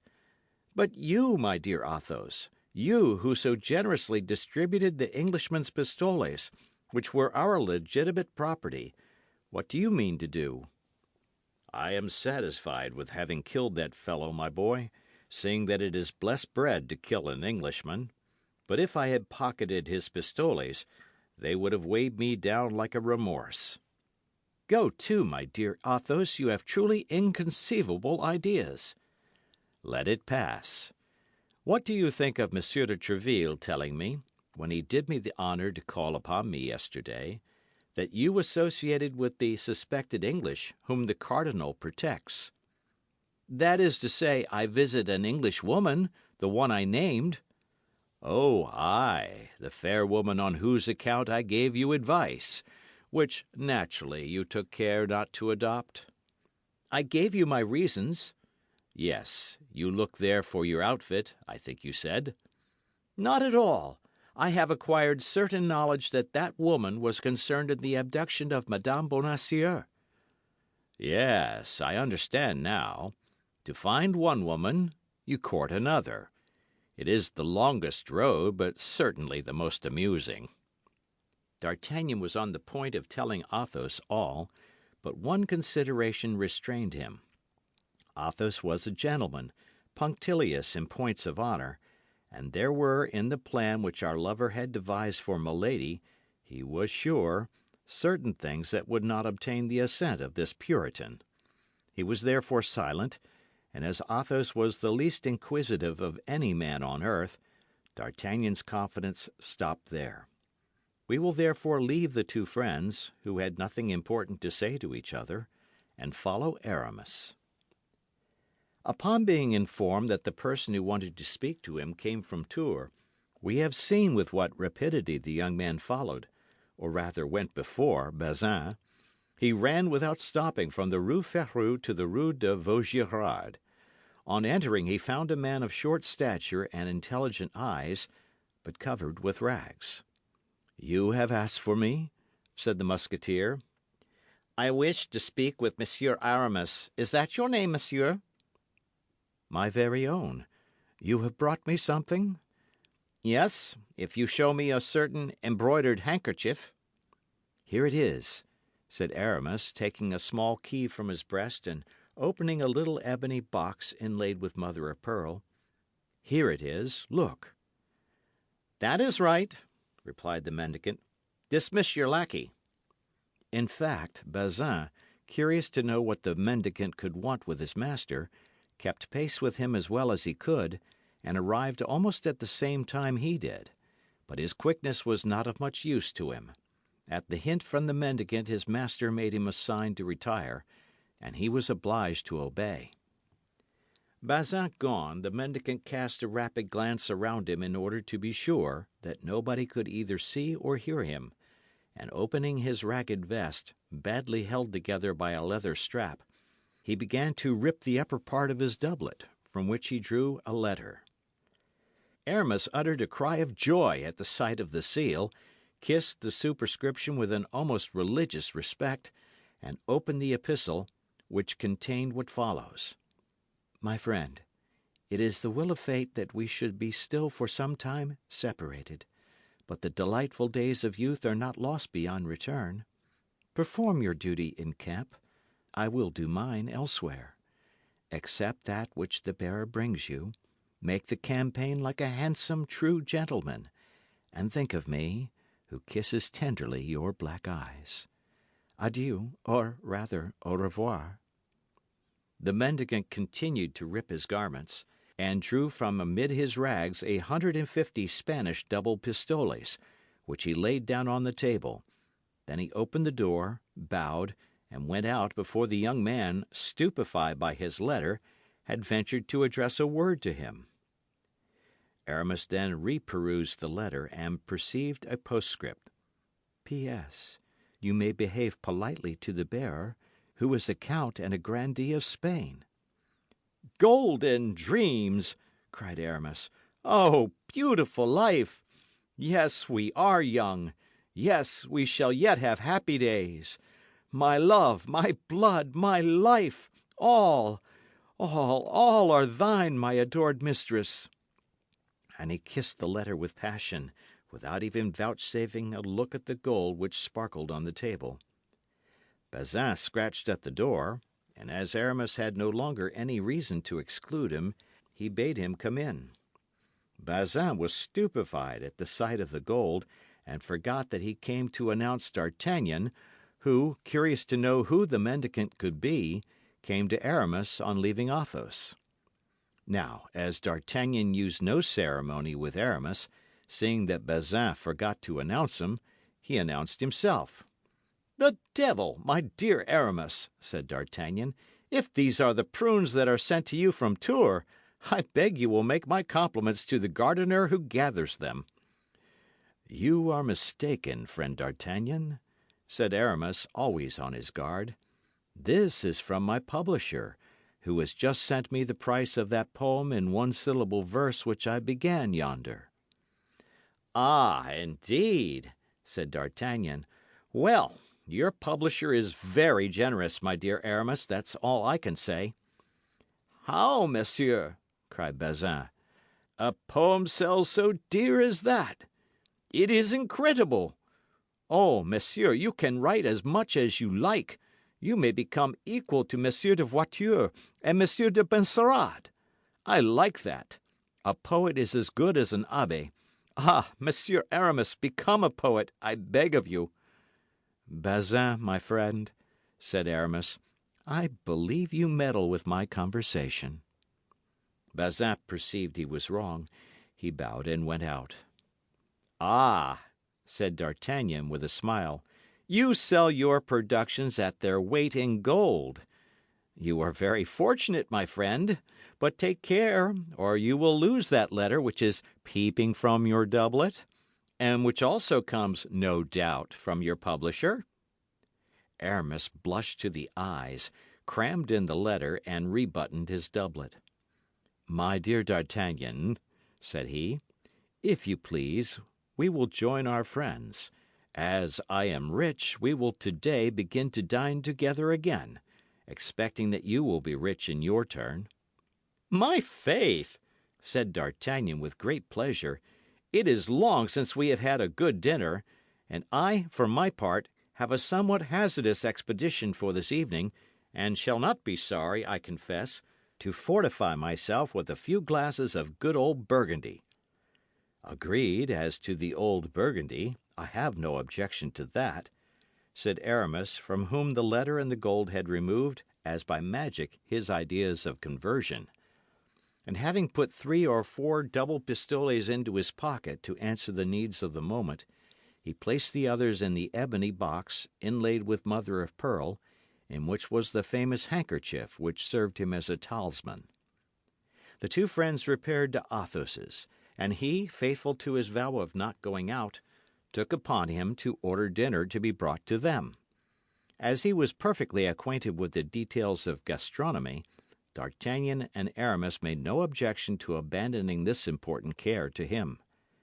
They went to find Porthos, and at the corner of the Rue Bac met Mousqueton, who with a most pitiable air was driving before him a mule and a horse. D'Artagnan uttered a cry of surprise, which was not quite free from joy. "Ah, my yellow horse!" cried he. "Aramis, look at that horse!" "Oh, the frightful brute!" said Aramis. "Ah, my dear," replied D'Artagnan, "upon that very horse I came to Paris." "What? Does monsieur know this horse?" said Mousqueton. "It is of an original colour," said Aramis. "I never saw one with such a hide in my life." "I can well believe it," replied D'Artagnan, "and that was why I got 3 crowns for him. It must have been for his hide, for, certes, the carcass is not worth 18 livres.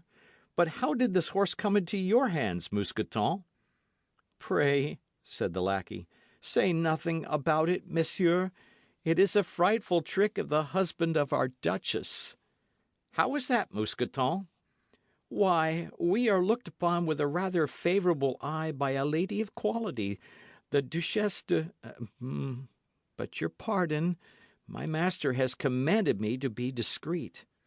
She had forced us to accept a little souvenir, a magnificent Spanish genet and an Andalusian mule, which were beautiful to look upon. The husband heard of the affair. On their way he confiscated the 2 magnificent beasts which were being sent to us, and substituted these horrible animals." "Which you are taking back to him?" said D'Artagnan. "Exactly," replied Mousqueton. "You may well believe that we will not accept such steeds as these in exchange for those which have been promised to us." "No, pardieu, though I should like to have seen Porthos on my yellow horse. That would give me an idea of how I looked when I arrived in Paris. But don't let us hinder you, Mousqueton. Go and perform your master's orders. Is he at home?" "Yes, monsieur," said Mousqueton, "but in a very ill humour. Get up." He continued his way toward the Quai des Grands Augustins, while the two friends went to ring at the bell of the unfortunate Porthos. He, having seen them crossing the yard, took care not to answer, and they rang in vain. Meanwhile, Mousqueton continued on his way, and crossing the Pont Neuf, still driving the 2 sorry animals before him, he reached the Rue aux Ours. Arrived there, he fastened, according to the orders of his master, both horse and mule to the knocker of the procurator's door. Then, without taking any thought for their future, he returned to Porthos and told him that his commission was completed. In a short time the 2 unfortunate beasts, who had not eaten anything since the morning, made such a noise in raising and letting fall the knocker that the procurator ordered his errand boy to go and inquire in the neighbourhood to whom this horse and mule belonged. Madame Coquenard recognised her present, and could not at first comprehend this restitution, but the visit of Porthos soon enlightened her. The anger which fired the eyes of the Musketeer, in spite of his efforts to suppress it, terrified his sensitive inamorata. In fact, Mousqueton had not concealed from his master that he had met D'Artagnan and Aramis, and that D'Artagnan in the yellow horse had recognised the Béarnais pony upon which he had come to Paris, and which he had sold for 3 crowns. Porthos went away after having appointed a meeting with the procurator's wife in the cloister of Saint Magloire. The procurator, seeing he was going, invited him to dinner, an invitation which the Musketeer refused with a majestic air. Madame Coquenard repaired trembling to the cloister of Saint Magloire, for she guessed the reproaches that awaited her there, but she was fascinated by the lofty airs of Porthos. All that which a man wounded in his self-love could let fall in the shape of imprecations and reproaches upon the head of a woman, Porthos let fall upon the bowed head of the procurator's wife. Alas, said she, I did all for the best. One of our clients is a horse dealer. He owes money to the office and is backward in his pay. I took the mule and the horse for what he owed us. He assured me that they were 2 noble steeds. Well, madame, said Porthos, if he owed you more than 5 crowns, your horse dealer is a thief. There is no harm in trying to buy things cheap, Monsieur Porthos, said the procurator's wife, seeking to excuse herself. No, madame, but they who so assiduously try to buy things cheap ought to permit others to seek more generous friends. And Porthos, turning on his heel, made a step to retire. Monsieur Porthos, Monsieur Porthos, cried the procurator's wife, I have been wrong, I see it. I ought not to have driven a bargain when it was to equip a cavalier like you. Porthos, without reply, retreated a second step. The procurator's wife fancied she saw him in a brilliant cloud, all surrounded by duchesses and marchionesses, who cast bags of money at his feet. Stop in the name of heaven, Monsieur Porthos, cried she. Stop and let us talk. Talking with you brings me misfortune, said Porthos. But tell me, what do you ask? Nothing, for that amounts to the same thing as if I asked you for something. The procurator's wife hung upon the arm of Porthos, and in the violence of her grief she cried out, Monsieur Porthos, I am ignorant of all such matters. How should I know what a horse is? How should I know what horse furniture is? You should have left it to me, then, madame, who know what they are. But you wish to be frugal, and consequently to lend at usury. It was wrong, Monsieur Porthos, but I will repair that wrong upon my word of honour. How so? asked the Musketeer. Listen. This evening, Monsieur Coquenard is going to the house of the Duc de Chaulnes, who has sent for him. It is for a consultation which will last 3 hours at least. Come, we shall be alone, and can make up our accounts. In good time. Now you talk, my dear. You pardon me? We shall see, said Porthos majestically, and the two separated, saying, Till this evening.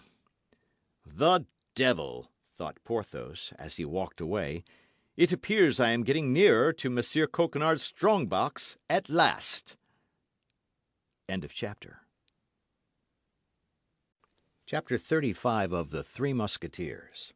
A Gascon, a match for Cupid. The evening so impatiently waited for by Porthos and by D'Artagnan at last arrived. As was his custom, D'Artagnan presented himself at Milady's at about 9 o'clock. He found her in a charming humour. Never had he been so well received. Our Gascon knew, by the first glance of his eye, that his billet had been delivered and that this billet had had its effect. Kitty entered to bring some sherbet. Her mistress put on a charming face, and smiled on her graciously.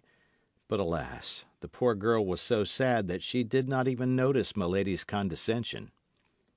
D'Artagnan looked at the two women one after the other, and was forced to acknowledge that in his opinion Dame Nature had made a mistake in their formation. To the great lady she had given a heart vile and venal; to the soubrette she had given the heart of a duchess. At 10 o'clock Milady began to appear restless. D'Artagnan knew what she wanted. She looked at the clock, rose, reseated herself, smiled at D'Artagnan with an air which said, "You are very amiable, no doubt, but you would be charming if you would only depart." D'Artagnan rose and took his hat. Milady gave him her hand to kiss. The young man felt her press his hand, and comprehended that this was a sentiment, not of coquetry, but of gratitude because of his departure. "She loves him devilishly," he murmured. Then he went out. This time Kitty was nowhere waiting for him, neither in the antechamber, nor in the corridor, nor beneath the great door. It was necessary that D'Artagnan should find alone the staircase and the little chamber. She heard him enter, but she did not raise her head. The young man went to her and took her hands. Then she sobbed aloud. As D'Artagnan had presumed, on receiving his letter, Milady, in a delirium of joy, had told her servant everything, and by way of recompense for the manner in which she had this time executed the commission, she had given Kitty a purse. Returning to her own room, Kitty had thrown the purse into a corner, where it lay open, disgorging 3 or 4 gold pieces on the carpet. The poor girl, under the caresses of D'Artagnan, lifted her head. D'Artagnan himself was frightened by the change in her countenance. She joined her hands with a suppliant air, but without venturing to speak a word. As little sensitive as was the heart of D'Artagnan, he was touched by this mute sorrow, but he held too tenaciously to his projects, above all to this one, to change the programme which he had laid out in advance. He did not therefore allow her any hope that he would flinch, only he represented his action as one of simple vengeance. For the rest, this vengeance was very easy, for Milady, doubtless to conceal her blushes from her lover, had ordered Kitty to extinguish all the lights in the apartment, and even in the little chamber itself. Before daybreak, Monsieur de Wardes must take his departure, still in obscurity. Presently they heard Milady retire to her room. D'Artagnan slipped into the wardrobe. Hardly was he concealed when the little bell sounded. Kitty went to her mistress and did not leave the door open, but the partition was so thin that one could hear nearly all that passed between the two women. Milady seemed overcome with joy, and made Kitty repeat the smallest details of the pretended interview of the soubrette with de Wardes when he received the letter, how he had responded, what was the expression of his face, if he seemed very amorous. And to all these questions poor Kitty, forced to put on a pleasant face, responded in a stifled voice whose dolorous accent her mistress did not, however, remark, solely because happiness is egotistical. Finally, as the hour for her interview with the Count approached, Milady had everything about her darkened, and ordered Kitty to return to her own chamber, and introduce de Wardes whenever he presented himself. Kitty's detention was not long. Hardly had D'Artagnan seen, through a crevice in his closet, that the whole apartment was in obscurity, than he slipped out of his concealment at the very moment when Kitty reclosed the door of communication. "What is that noise?" demanded Milady. "It is I," said D'Artagnan in a subdued voice. "I, the Comte de Wardes." "Oh, my God," murmured Kitty. "He has not even waited for the hour he himself named." "Well," said Milady in a trembling voice, "why do you not enter? Count, added she, you know that I wait for you." At this appeal, D'Artagnan drew Kitty quietly away and slipped into the chamber. If rage or sorrow ever torture the heart, it is when a lover receives under a name which is not his own protestations of love addressed to his happy rival. D'Artagnan was in a dolorous situation which he had not foreseen. Jealousy gnawed his heart, and he suffered almost as much as poor Kitty, who at that very moment was crying in the next chamber. Yes, Count, said Milady in her softest voice, and pressing his hand in her own, I am happy in the love which your looks and your words have expressed to me every time we have met. I love you. Oh, tomorrow I must have some pledge from you which will prove that you think of me, and that you may not forget me. Take this. And she slipped a ring from her finger onto D'Artagnan's. D'Artagnan remembered having seen this ring on the finger of Milady. It was a magnificent sapphire, encircled with brilliants. The first movement of D'Artagnan was to return it, but Milady added, No, keep that ring for love of me. Besides, in accepting it, she added in a voice full of emotion, you render me a much greater service than you imagine. This woman is full of mysteries, murmured D'Artagnan to himself. At that instant he felt himself ready to reveal all. He even opened his mouth to tell Milady who he was, and with what a revengeful purpose he had come. But she added, Poor angel, whom that monster of a Gascon barely failed to kill. The monster was himself. Oh, continued Milady, do your wounds still make you suffer? Yes, much, said D'Artagnan, who did not well know how to answer. Be tranquil, murmured Milady. I will avenge you, and cruelly. Peste, said D'Artagnan to himself, the moment for confidences has not yet come. It took some time for D'Artagnan to resume this little dialogue, but then all the ideas of vengeance which he had brought with him had completely vanished. This woman exercised over him an unaccountable power. He hated and adored her at the same time. He would not have believed that two sentiments so opposite could dwell in the same heart, and by their union constitute a passion so strange and, as it were, diabolical. Presently it sounded 1 o'clock. It was necessary to separate. D'Artagnan, at the moment of quitting Milady, felt only the liveliest regret at the parting, and as they addressed each other in a reciprocally passionate adieu, another interview was arranged for the following week. Poor Kitty hoped to speak a few words to D'Artagnan when he passed through her chamber, but Milady herself reconducted him through the darkness, and only quit him at the staircase. The next morning D'Artagnan ran to find Athos. He was engaged in an adventure so singular that he wished for counsel. He therefore told him all. Your Milady, said he, appears to be an infamous creature, but not the less you have done wrong to deceive her.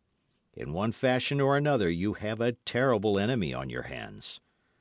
While thus speaking, Athos regarded with attention the sapphire set with diamonds which had taken, on D'Artagnan's finger, the place of the queen's ring, carefully kept in a casket. You notice my ring? Said the Gascon, proud to display so rich a gift in the eyes of his friends. Yes, said Athos, it reminds me of a family jewel. It is beautiful, is it not? Said D'Artagnan. Yes, said Athos, magnificent. I did not think two sapphires of such a fine water existed. Have you traded it for your diamond? No, it is a gift from my beautiful Englishwoman, or rather Frenchwoman, for I am convinced she was born in France, though I have not questioned her. That ring comes from Milady? Cried Athos, with a voice in which it was easy to detect strong emotion. Her very self. She gave it me last night. Here it is, replied D'Artagnan, taking it from his finger. Athos examined it and became very pale. He tried it on his left hand. It fit his finger as if made for it. A shade of anger and vengeance passed across the usually calm brow of this gentleman. It is impossible it can be she, said he. How could this ring come into the hands of Milady Cleric? And yet it is difficult to suppose such a resemblance should exist between two jewels. Do you know this ring? Said D'Artagnan. I thought I did, replied Athos, but no doubt I was mistaken. And he returned D'Artagnan the ring without, however, ceasing to look at it. Pray, D'Artagnan, said Athos after a minute, either take off that ring or turn the mounting inside. It recalls such cruel recollections that I shall have no head to converse with you. Don't ask me for counsel. Don't tell me you are perplexed what to do. But stop. Let me look at that sapphire again. The one I mentioned to you had one of its faces scratched by accident. D'Artagnan took off the ring, giving it again to Athos. Athos started. Look, said he. Is it not strange? And he pointed out to D'Artagnan the scratch he had remembered. But from whom did this ring come to you, Athos? From my mother, who inherited it from her mother. As I told you, it is an old family jewel. And you sold it? Asked D'Artagnan hesitatingly. No, replied Athos with a singular smile. I gave it away in a night of love, as it has been given to you.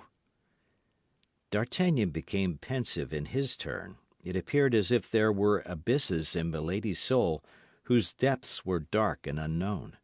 He took back the ring, but put it in his pocket and not on his finger. D'Artagnan, said Athos, taking his hand, you know I love you. If I had a son, I could not love him better. Take my advice. Renounce this woman.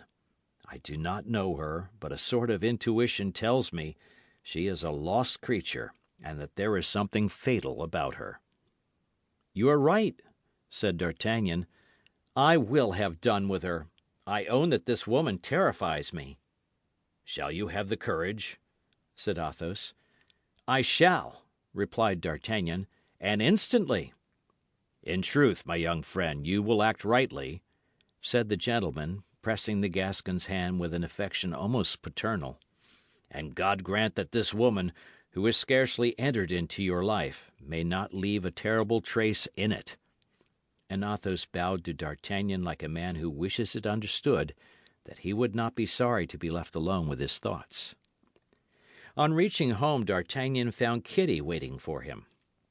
A month of fever could not have changed her more than this one night of sleeplessness and sorrow. She was sent by her mistress to the false De Wardes. Her mistress was mad with love, intoxicated with joy. She wished to know when her lover could meet her a second night, and poor Kitty, pale and trembling, awaited D'Artagnan's reply. The counsels of his friend, joined to the cries of his own heart, made him determine, now his pride was saved and his vengeance satisfied, not to see Milady again. As a reply, he wrote the following letter. Do not depend upon me, madame, for the next meeting. Since my convalescence, I have so many affairs of this kind on my hands that I am forced to regulate them a little. When your turn comes, I shall have the honour to inform you of it. I kiss your hands, Comte de Wardes. Not a word about the sapphire. Was the Gascon determined to keep it as a weapon against Milady? Or else, let us be frank, did he not reserve the sapphire as a last resource for his outfit? It would be wrong to judge the actions of one period from the point of view of another. That which would now be considered as disgraceful to a gentleman was at that time quite a simple and natural affair, and the younger sons of the best families were frequently supported by their mistresses. D'Artagnan gave the open letter to Kitty, who at first was unable to comprehend it, but who became almost wild with joy on reading it a second time. She could scarcely believe in her happiness, and D'Artagnan was forced to renew with the living voice the assurances which he had written. And whatever might be, considering the violent character of Milady, the danger which the poor girl incurred in giving this billet to her mistress, she ran back to the Place Royale as fast as her legs could carry her. The heart of the best woman is pitiless toward the sorrows of a rival. Milady opened the letter with eagerness equal to Kitty's in bringing it. but at the first word she read, she became livid. She crushed the paper in her hand, and turned with flashing eyes upon Kitty. She cried, "What is this letter?" "The answer to Madame's," replied Kitty, all in a tremble. "Impossible!" cried Milady. "It is impossible a gentleman could have written such a letter to a woman." Then all at once, starting, she cried, "My God, can he have—" And she stopped. She ground her teeth. She was of the colour of ashes. She tried to go toward the window for air, but she could only stretch forth her arms. Her legs failed her, and she sank into an armchair. Kitty, fearing she was ill, hastened toward her and was beginning to open her dress. But Milady started up, pushing her away. "What do you want with me?" said she, "and why do you place your hand on me?" "I thought that Madame was ill, and I wished to bring her help," responded the maid, frightened at the terrible expression which had come over her mistress's face. "I faint? I? I? Do you take me for half a woman? When I am insulted, I do not faint. I avenge myself." And she made a sign for Kitty to leave the room. End of chapter. Chapter 36 of The Three Musketeers. Dream of Vengeance.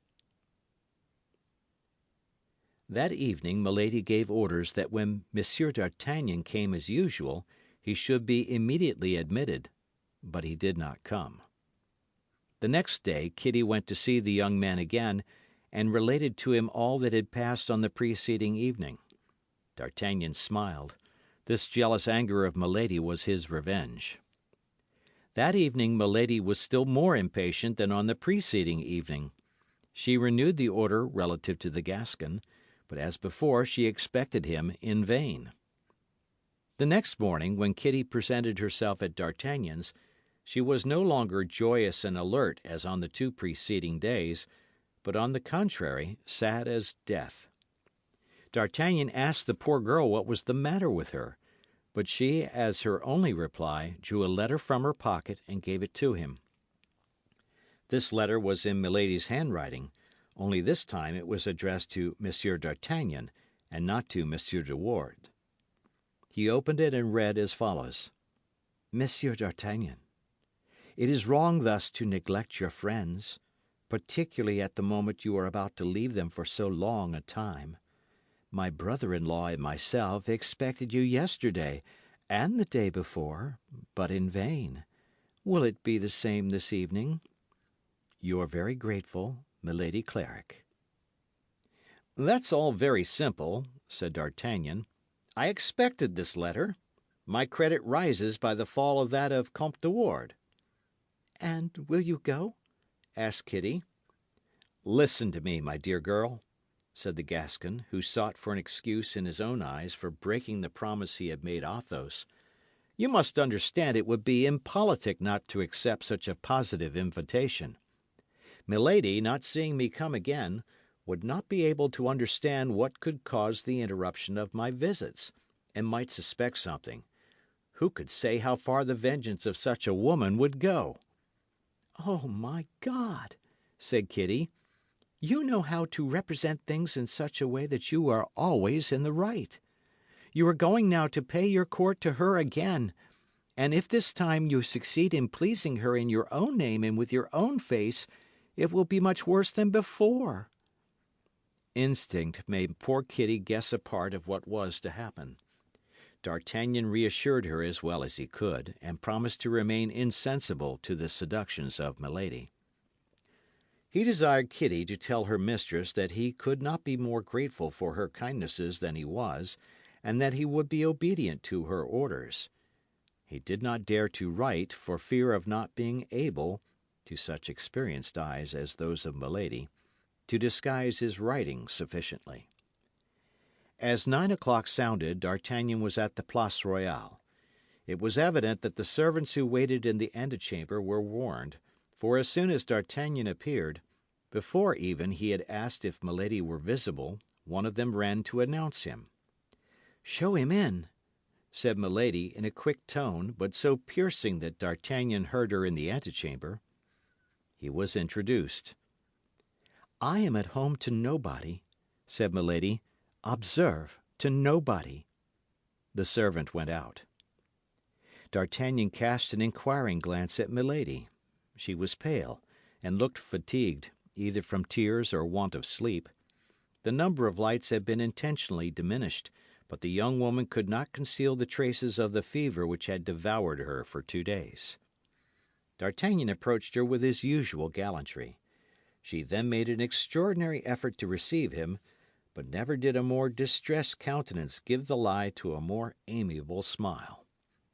To the questions which D'Artagnan put concerning her health, she replied, Bad, very bad. Then, replied he, my visit is ill-timed. You, no doubt, stand in need of repose, and I will withdraw. No, no, said Milady. On the contrary, stay, Monsieur d'Artagnan. Your agreeable company will divert me. Uh-oh, thought D'Artagnan. She has never been so kind before. On guard! Milady assumed the most agreeable air possible, and conversed with more than her usual brilliancy.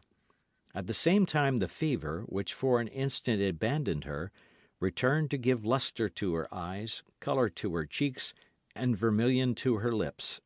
D'Artagnan was again in the presence of the Circe who had before surrounded him with her enchantments. His love, which he believed to be extinct but which was only asleep, awoke again in his heart. Milady smiled, and D'Artagnan felt that he could damn himself for that smile. There was a moment at which he felt something like remorse. By degrees, Milady became more communicative. She asked D'Artagnan if he had a mistress. Alas, said D'Artagnan, with the most sentimental air he could assume, can you be cruel enough to put such a question to me? To me, who from the moment I saw you, have only breathed and sighed through you and for you? Milady smiled with a strange smile. Then you love me? said she. Have I any need to tell you so? Have you not perceived it? It may be, but you know the more hearts are worth the capture, the more difficult they are to be won. Oh, difficulties do not affright me, said D'Artagnan. I shrink before nothing but impossibilities. Nothing is impossible, replied Milady, to true love. Nothing, madame? Nothing, replied Milady. The devil, thought D'Artagnan. The note is changed. Is she going to fall in love with me, by chance, this fair inconstant? And will she be disposed to give me myself another sapphire like that which she gave me for De Ward? D'Artagnan rapidly drew his seat nearer to Milady's. Well, now, she said, let us see what you would do to prove this love of which you speak. All that could be required of me. Order, I am ready. For everything? For everything, cried D'Artagnan, who knew beforehand that he had not much to risk in engaging himself thus. Well, now let us talk a little seriously, said Milady, in her turn drawing her armchair nearer to D'Artagnan's chair. I am all attention, madame, said he. Milady remained thoughtful and undecided for a moment. Then, as if appearing to have formed a resolution, she said, I have an enemy. You, madame, said D'Artagnan, affecting surprise. Is that possible, my God? Good and beautiful as you are? A mortal enemy. Indeed. An enemy who has insulted me so cruelly that between him and me it is war to the death. May I reckon on you as an auxiliary? D'Artagnan at once perceived the ground which the vindictive creature wished to reach. You may, madame, said he with emphasis. My arm and my life belong to you, like my love. Then, said Milady, since you are as generous as you are loving. She stopped. Well? demanded D'Artagnan. Well, replied Milady, after a moment of silence, "from the present time, cease to talk of impossibilities." "Do not overwhelm me with happiness," cried D'Artagnan, throwing himself on his knees and covering with kisses the hands abandoned to him. "Avenge me of that infamous De Ward," said Milady between her teeth, "and I shall soon know how to get rid of you, you double idiot, you animated sword blade." "Fall voluntarily into my arms, hypocritical and dangerous woman," said D'Artagnan, likewise to himself, "after having abused me with such effrontery, and afterward I will laugh at you with him whom you wish me to kill." D'Artagnan lifted up his head. "I am ready," said he. You have understood me, then, my dear Monsieur d'Artagnan, said Milady. "I could interpret one of your looks." Then you would employ for me your arm, which has already acquired so much renown? "Instantly." But on my part, said Milady, how should I repay such a service? I know these lovers. They are men who do nothing for nothing. "You know the only reply that I desire," said D'Artagnan, "the only one worthy of you and of me." And he drew nearer to her. She scarcely resisted. "Interested man!" cried she, smiling. "Ah!" cried D'Artagnan, really carried away by the passion this woman had the power to kindle in his heart. "Ah, that is because my happiness appears so impossible to me, and I have such fear that it should fly away from me like a dream that I pant to make a reality of it." "Well, merit this pretended happiness, then?" "I am at your orders," said D'Artagnan. "Quite certain?" said Milady with a last doubt.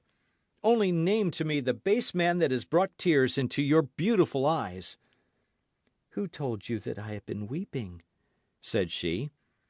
"It appeared to me—" "Such women as I never weep," said Milady. "So much the better. Come, tell me his name." "Remember that his name is all my secret." "Yet I must know his name." "Yes, you must. See what confidence I have in you." "You overwhelm me with joy. What is his name?" "You know him." "Indeed?" "Yes." "It is surely not one of my friends," replied D'Artagnan, affecting hesitation in order to make her believe him ignorant. "If it were one of your friends, you would hesitate, then?" cried Milady, and a threatening glance darted from her eyes. "Not if it were my own brother!" cried D'Artagnan, as if carried away by his enthusiasm. Our Gascon promised this without risk, for he knew all that was meant. "I love your devotedness," said Milady. "Alas, do you love nothing else in me?" asked D'Artagnan. "I love you also. You!" said she, taking his hand. The warm pressure made D'Artagnan tremble, as if by the touch that fever which consumed Milady attacked himself. "You love me! You!" cried he. "Oh, if that were so, I should lose my reason!" And he folded her in his arms. She made no effort to remove her lips from his kisses, only she did not respond to them. Her lips were cold. It appeared to D'Artagnan that he had embraced a statue. He was not the less intoxicated with joy, electrified by love. He almost believed in the tenderness of Milady. He almost believed in the crime of De Ward. If De Ward had at that moment been under his hand, he would have killed him. Milady seized the occasion.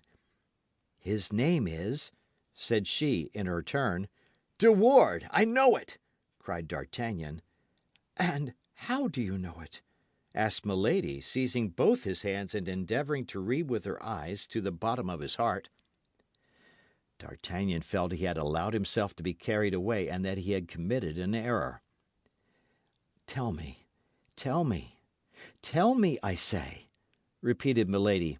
"How do you know it?" "How do I know it?" said D'Artagnan. "Yes." "I know it because yesterday Monsieur de Ward, in a saloon where I was, showed a ring which he said he had received from you." "Wretch!" cried Milady. The epithet, as may be easily understood, resounded to the very bottom of D'Artagnan's heart. Well, continued she. Well, I will avenge you of this wretch, replied D'Artagnan, giving himself the airs of Don Japhet of Armenia. Thanks, my brave friend, cried Milady. And when shall I be avenged? Tomorrow, immediately, when you please. Milady was about to cry out, "Immediately," but she reflected that such precipitation would not be very gracious toward D'Artagnan. Besides, she had 1,000 precautions to take, 1,000 counsels to give to her defender, in order that he might avoid explanations with the count before witnesses. All this was answered by an expression of D'Artagnan's. Tomorrow, said he, you will be avenged, or I shall be dead. No, said she, you will avenge me, but you will not be dead. He is a coward. With women, perhaps, but not with men. I know something of him. But it seems you had not much reason to complain of your fortune in your contest with him. Fortune is a courtesan. Favourable yesterday, she may turn her back tomorrow. Which means that you now hesitate? No, I do not hesitate. God forbid. But would it be just to allow me to go to a possible death without having given me at least something more than hope? Milady answered by a glance which said, "Is that all? Speak then."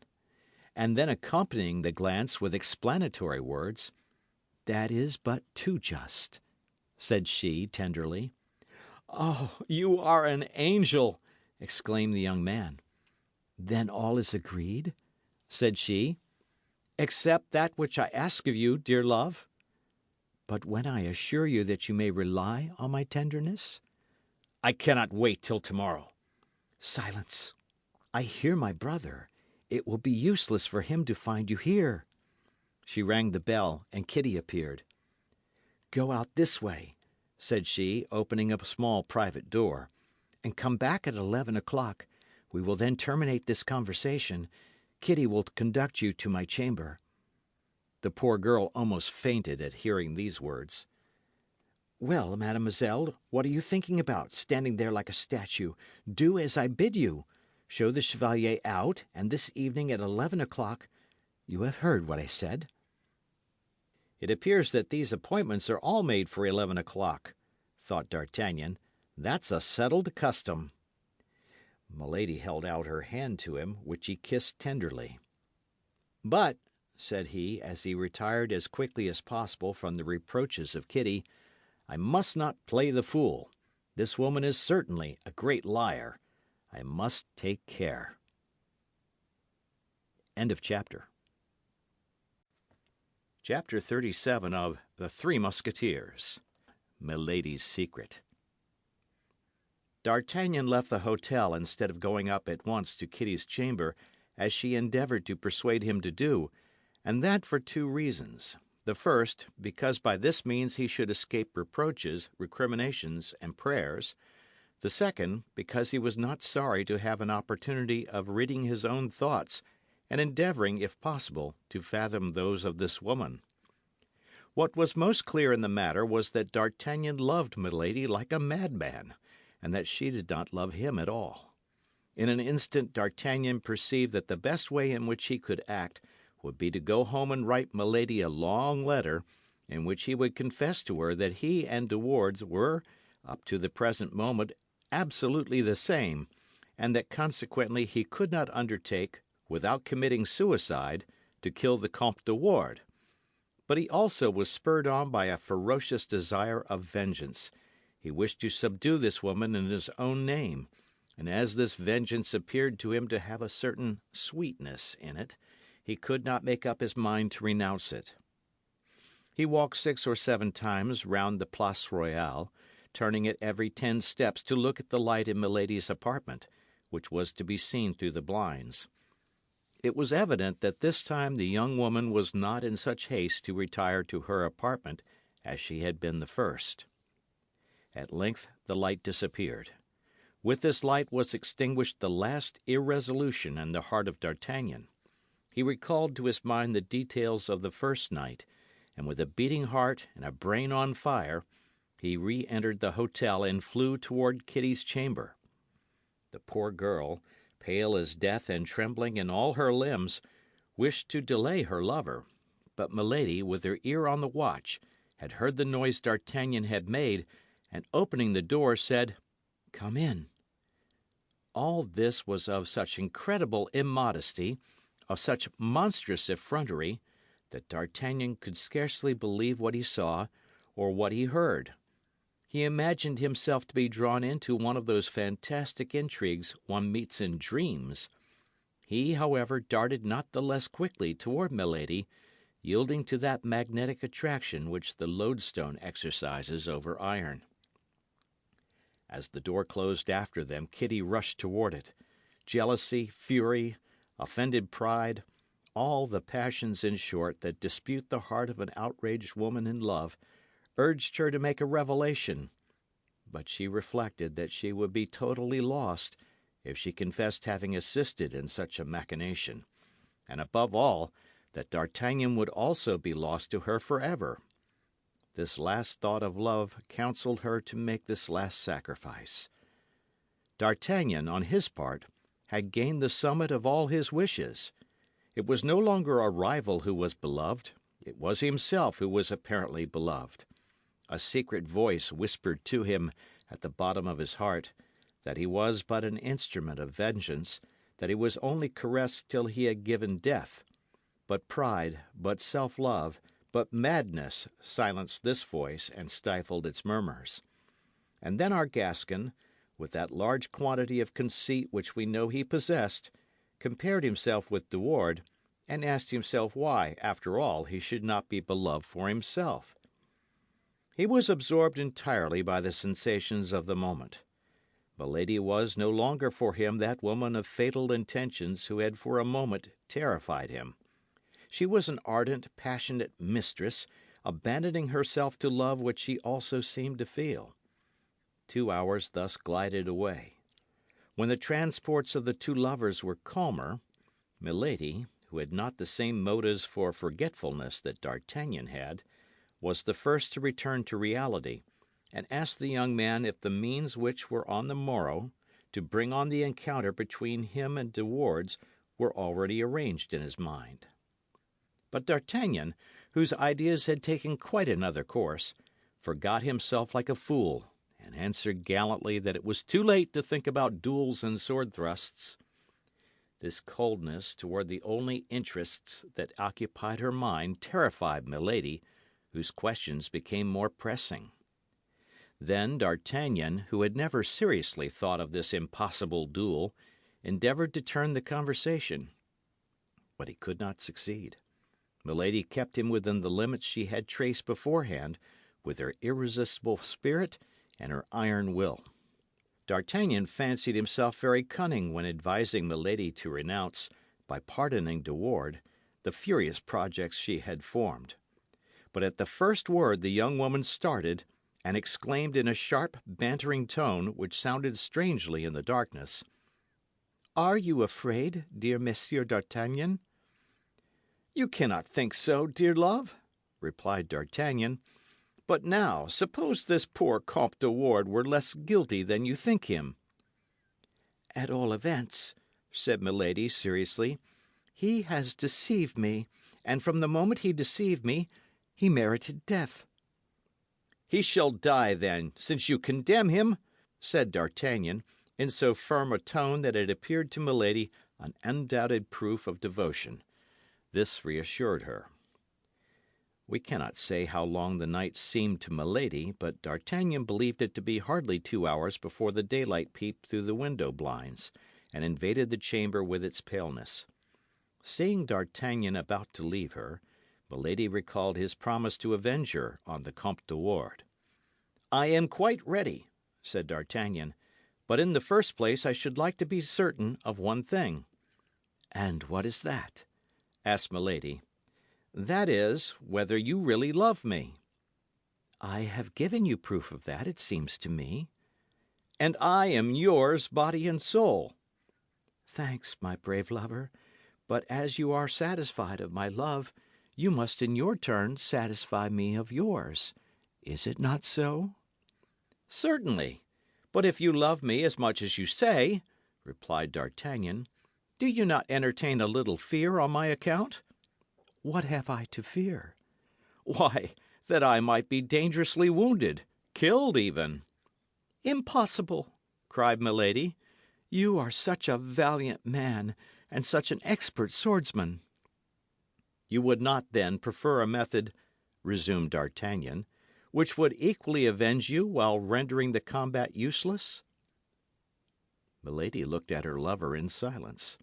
The pale light of the first rays of day gave to her clear eyes a strangely frightful expression.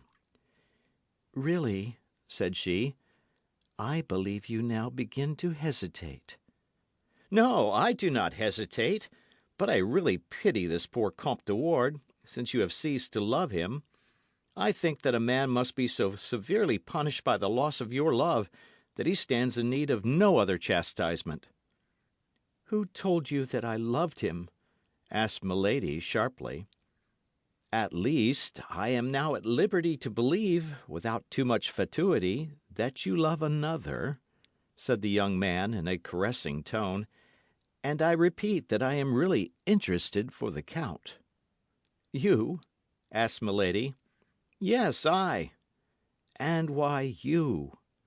"Because I alone know—" "What?" "That he is far from being, or rather having been, so guilty toward you as he appears." "Indeed," said Milady in an anxious tone.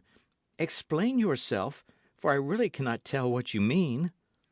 And she looked at D'Artagnan, who embraced her tenderly, with eyes which seemed to burn themselves away.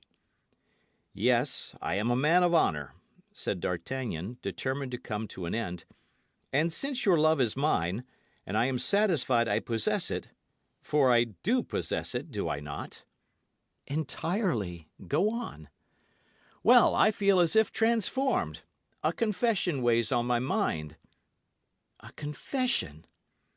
"If I had the least doubt of your love, I would not make it. But you love me, my beautiful mistress, do you not?" "Without doubt." "Then, if through excess of love I have rendered myself culpable toward you, you will pardon me?" "Perhaps." D'Artagnan tried with his sweetest smile to touch his lips to Milady's, but she evaded him. "This confession," said she, growing paler, "what is this confession?" "You gave De Ward a meeting on Thursday last in this very room, did you not?" "No, no, it is not true," said Milady in a tone of voice so firm, and with a countenance so unchanged, that if D'Artagnan had not been in such perfect possession of the fact, he would have doubted. "Do not lie, my angel," said D'Artagnan, smiling. "That would be useless." "What do you mean? Speak, you kill me." "Be satisfied. You are not guilty toward me, and I have already pardoned you." "What next? What next?" De Ward cannot boast of anything." "How is that? You have told me yourself that ring—" "That ring I have. The Comte de Ward of Thursday and the D'Artagnan of today are the same person." The imprudent young man expected a surprise mixed with shame, a slight storm which would resolve itself into tears, but he was strangely deceived, and his error was not of long duration. Pale and trembling, Milady repulsed D'Artagnan's attempted embrace by a violent blow on the chest as she sprang out of bed. It was almost broad daylight. D'Artagnan detained her by her nightdress of fine India linen to implore her pardon, but she, with a strong movement, tried to escape. Then the cambric was torn from her beautiful shoulders, and on one of those lovely shoulders, round and white, D'Artagnan recognized, with inexpressible astonishment, the fleur de lis, that indelible mark which the hand of the infamous executioner had imprinted. "Great God!" cried D'Artagnan, losing his hold of her dress and remaining mute, motionless, and frozen. But Milady felt herself denounced even by his terror. He had doubtless seen all. The young man now knew her secret, her terrible secret, the secret she concealed even from her maid with such care, the secret of which all the world was ignorant except himself. She turned upon him, no longer like a furious woman, but like a wounded panther. "Ah, wretch!" cried she, "you have basely betrayed me, and still more, you have my secret. You shall die." And she flew to a little inlaid casket which stood upon the dressing table, opened it with a feverish and trembling hand, drew from it a small poniard, with a golden haft and a sharp thin blade, and then threw herself with a bound upon D'Artagnan. Although the young man was brave, as we know, he was terrified at that wild countenance, those terribly dilated pupils, those pale cheeks, and those bleeding lips. He recoiled to the other side of the room as he would have done from a serpent which was crawling toward him, and his sword coming in contact with his nervous hand, he drew it almost unconsciously from the scabbard. But without taking any heed of the sword, Milady endeavoured to get near enough to him to stab him, and did not stop till she felt the sharp point at her throat. She then tried to seize the sword with her hands, but D'Artagnan kept it free from her grasp, and presenting the point, sometimes at her eyes, sometimes at her breast, compelled her to glide behind the bedstead, while he aimed at making his retreat by the door which led to Kitty's apartment. Milady during this time continued to strike at him with horrible fury, screaming in a formidable way. As all this, however, bore some resemblance to a duel, D'Artagnan began to recover himself little by little. "Well, beautiful lady, very well," said he. "But, pardieu, if you don't calm yourself, I will design a second fleur-de-lis upon one of those pretty cheeks." "Scoundrel! Infamous scoundrel!" howled Milady. But D'Artagnan, still keeping on the defensive, drew near to Kitty's door. She in overturning the furniture in her efforts to get at him, he in screening himself behind the furniture to keep out of her reach, Kitty opened the door. D'Artagnan, who had unceasingly manoeuvred to gain this point, was not at more than 3 paces from it. With one spring he flew from the chamber of Milady into that of the maid, and quick as lightning he slammed to the door, and placed all his weight upon it, while Kitty pushed the bolts. Then Milady attempted to tear down the door-case, with a strength apparently above that of a woman. But finding she could not accomplish this, she in her fury stabbed at the door with her poniard, the point of which repeatedly glittered through the wood. Every blow was accompanied with terrible imprecations. "Quick, Kitty, quick!" said D'Artagnan in a low voice as soon as the bolts were fast. "Let me get out of the hotel, for if we leave her time to turn round, she will have me killed by the servants." "But you can't go out so," said Kitty. "You are naked." "That's true," said D'Artagnan, then first thinking of the costume he found himself in. "That's true, but dress me as well as you are able, only make haste. Think, my dear girl, it's life and death." Kitty was but too well aware of that. In a turn of the hand she muffled him up in a flowered robe, a large hood, and a cloak. She gave him some slippers, in which he placed his naked feet, and then conducted him down the stairs. It was time.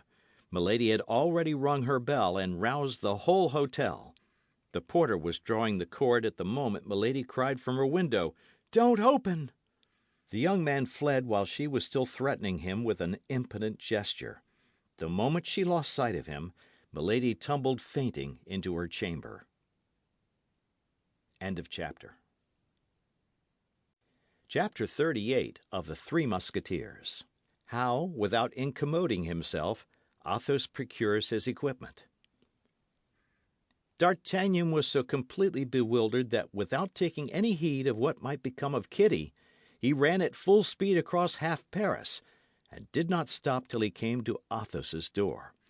The confusion of his mind, the terror which spurred him on, the cries of some of the patrol who started in pursuit of him, and the hooting of the people who, notwithstanding the early hour, were going to their work, only made him precipitate his course.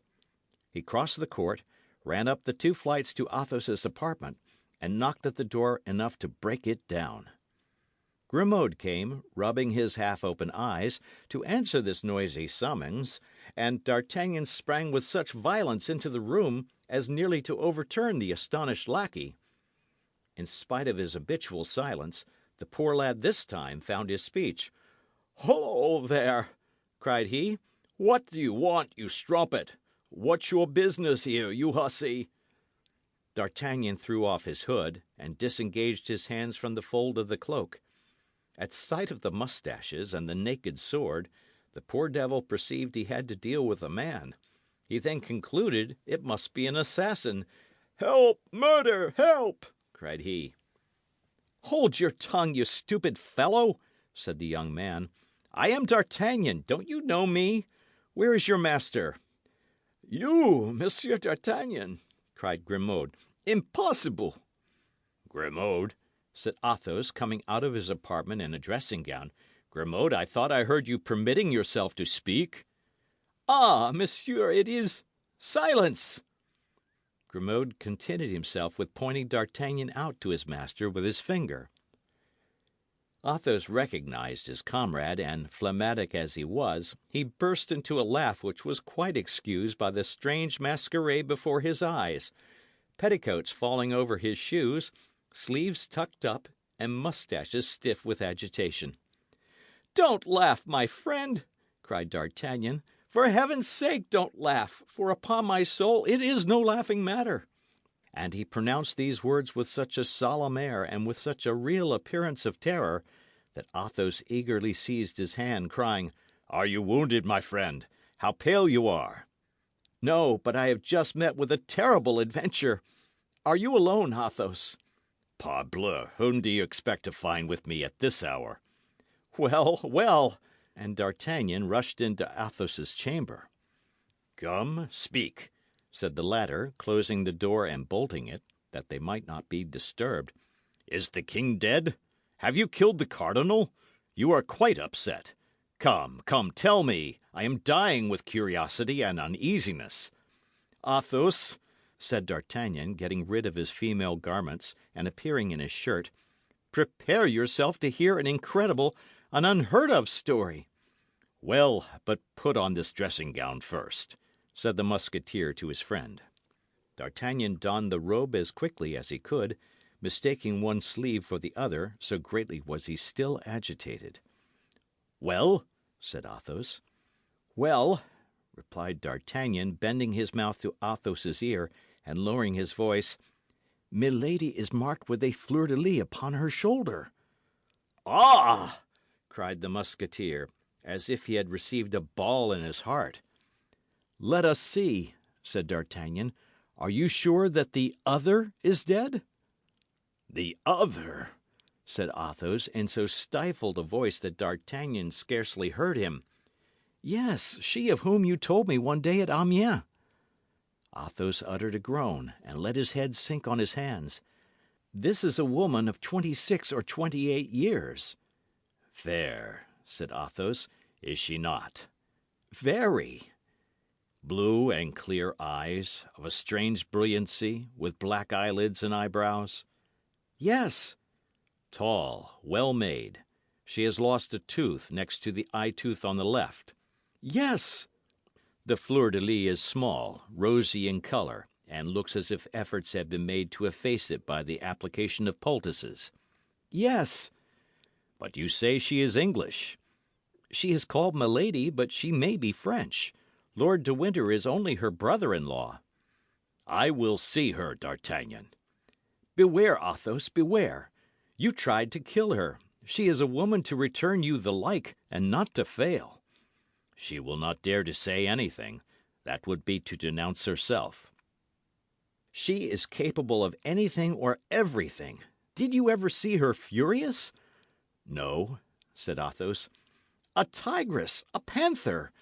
Ah, my dear Athos, I am greatly afraid I have drawn a terrible vengeance on both of us." D'Artagnan then related all, the mad passion of Milady and her menaces of death. "You are right, and upon my soul I would give my life for a hare," said Athos. "Fortunately, the day after tomorrow we leave Paris. We are going, according to all probability, to La Rochelle, and once gone— She will follow you to the end of the world, Athos, if she recognizes you. Let her, then, exhaust her vengeance on me alone. My dear friend, of what consequence is it if she kills me?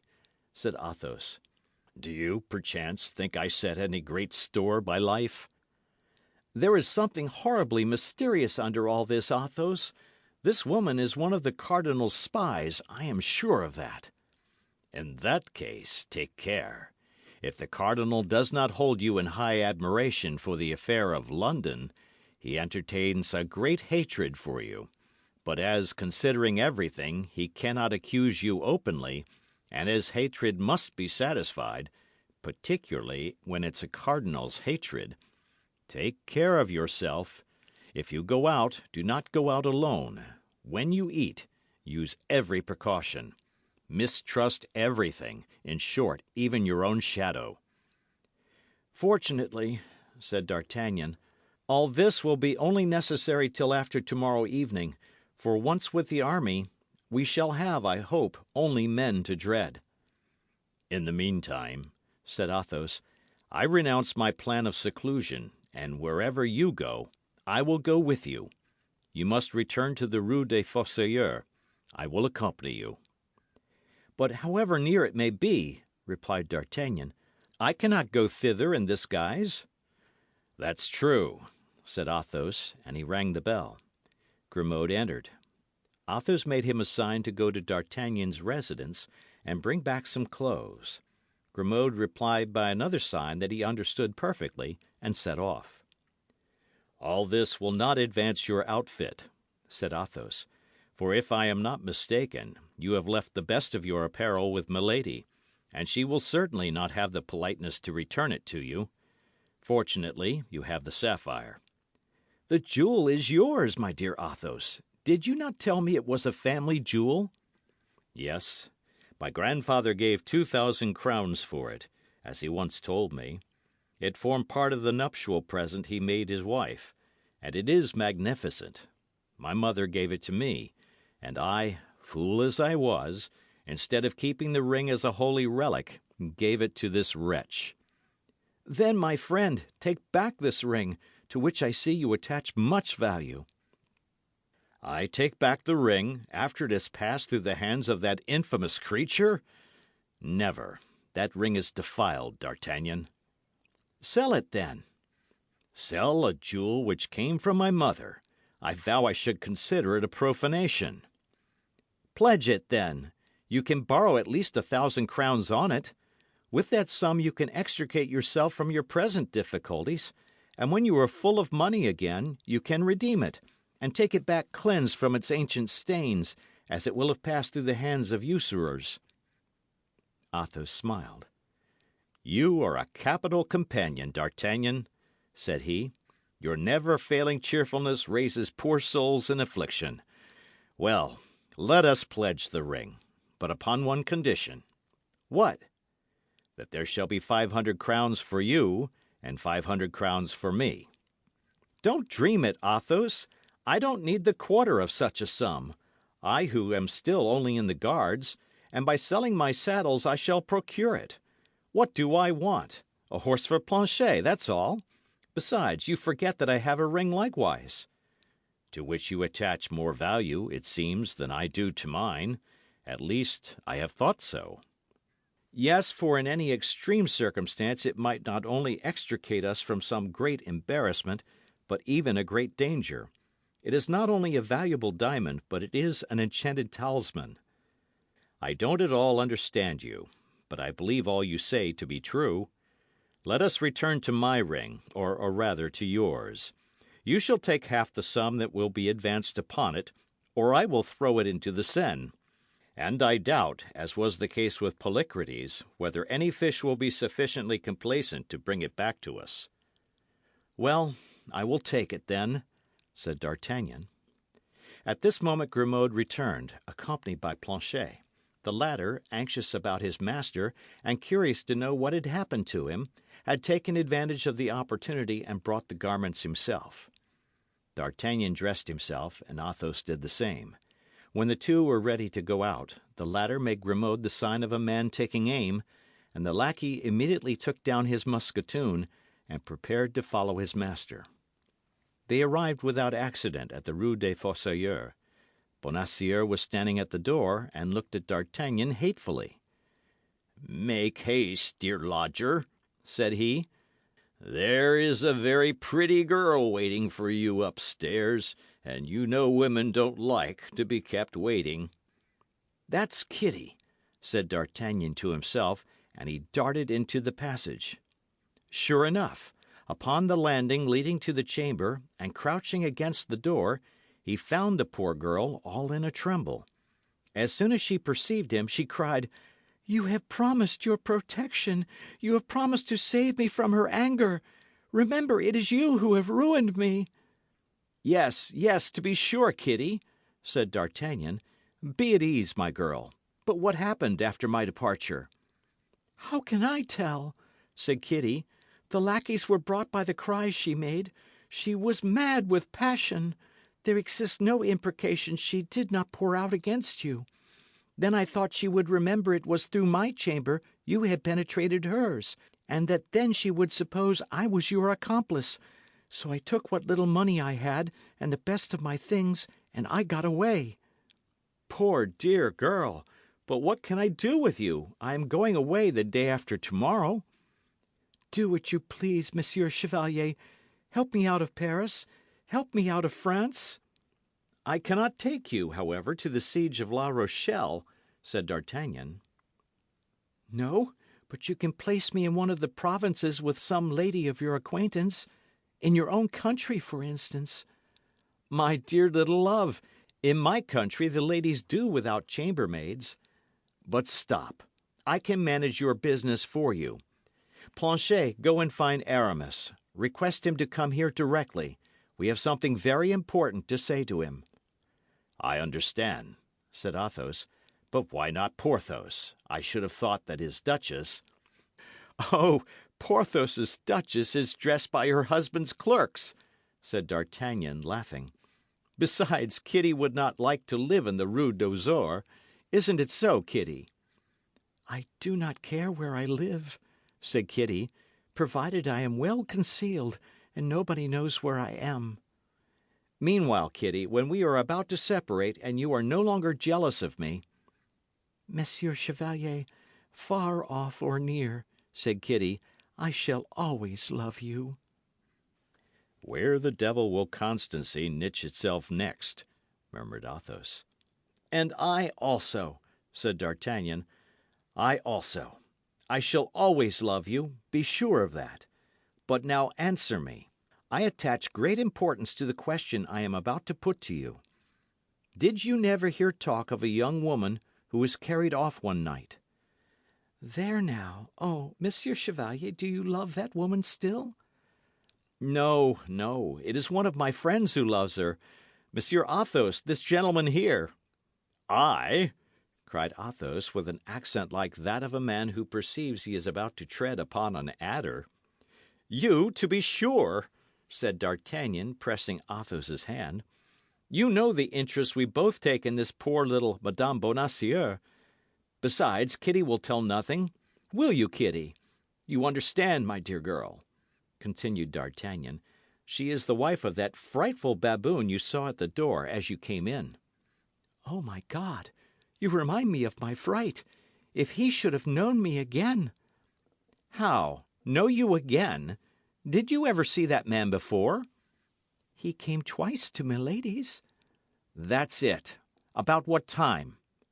"Why, about 15 or 18 days ago." "Exactly so." "And yesterday evening he came again." "Yesterday evening?" "Yes, just before you came." "My dear Athos, we are enveloped in a network of spies. And do you believe he knew you again, Kitty?" "I pulled down my hood as soon as I saw him, but perhaps it was too late." "Go down, Athos. He mistrusts you less than me, and see if he be still at his door." Athos went down and returned immediately. "He is gone," said he, "and the house door is shut." "He is gone to make his report, and to say that all the pigeons are at this moment in the dovecote." "Well, then, let us all fly," said Athos, "and leave nobody here but Planchet to bring us news." "A minute. Aramis, whom we have sent for." "That's true," said Athos. "We must wait for Aramis."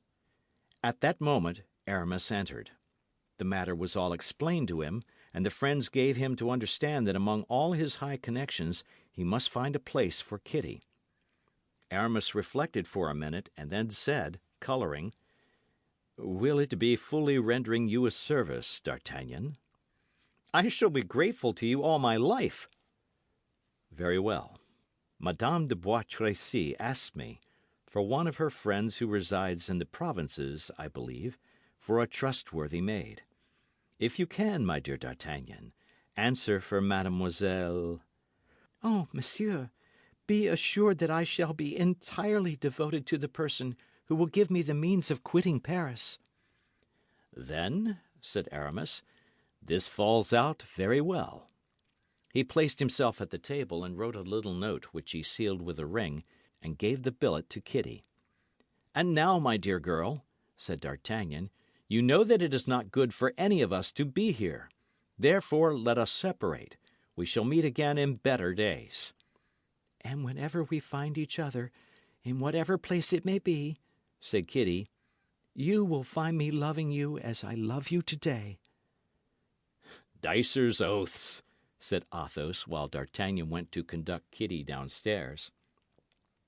An instant afterward the three young men separated, agreeing to meet again at 4 o'clock with Athos, and leaving Planchet to guard the house. Aramis returned home, and Athos and D'Artagnan busied themselves about pledging the sapphire. As the Gascon had foreseen, they easily obtained 300 pistoles on the ring.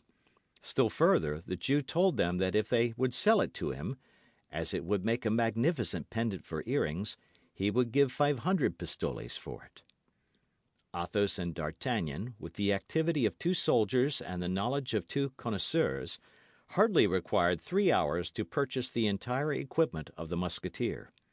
Besides, Athos was very easy, and a noble to his fingers' ends. When a thing suited him, he paid the price demanded, without thinking to ask for any abatement.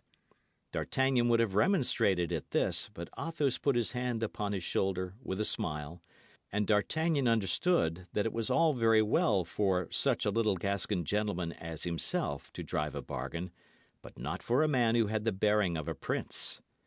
The Musketeer met with a superb Andalusian horse, black as jet, nostrils of fire, legs clean and elegant, rising 6 years. He examined him, and found him sound and without blemish. They asked 1,000 livres for him. He might perhaps have been bought for less, but while D'Artagnan was discussing the price with the dealer, Athos was counting out the money on the table. Grimaud had a stout, short Picard cob, which cost 300 livres. But when the saddle and arms for Grimaud were purchased, Athos had not a sou left of his 150 pistoles. D'Artagnan offered his friend a part of his share, which he should return when convenient. But Athos only replied to this proposal by shrugging his shoulders. "How much did the Jew say he would give for the sapphire if he purchased it?" said Athos. 500 pistoles. "That is to say, 200 more. 100 pistoles for you and 100 pistoles for me. Well, now, that would be a real fortune to us, my friend. Let us go back to the Jews again." "What? Will you—" "This ring would certainly only recall very bitter remembrances. Then we shall never be masters of 300 pistoles to redeem it, so that we really should lose 200 pistoles by the bargain.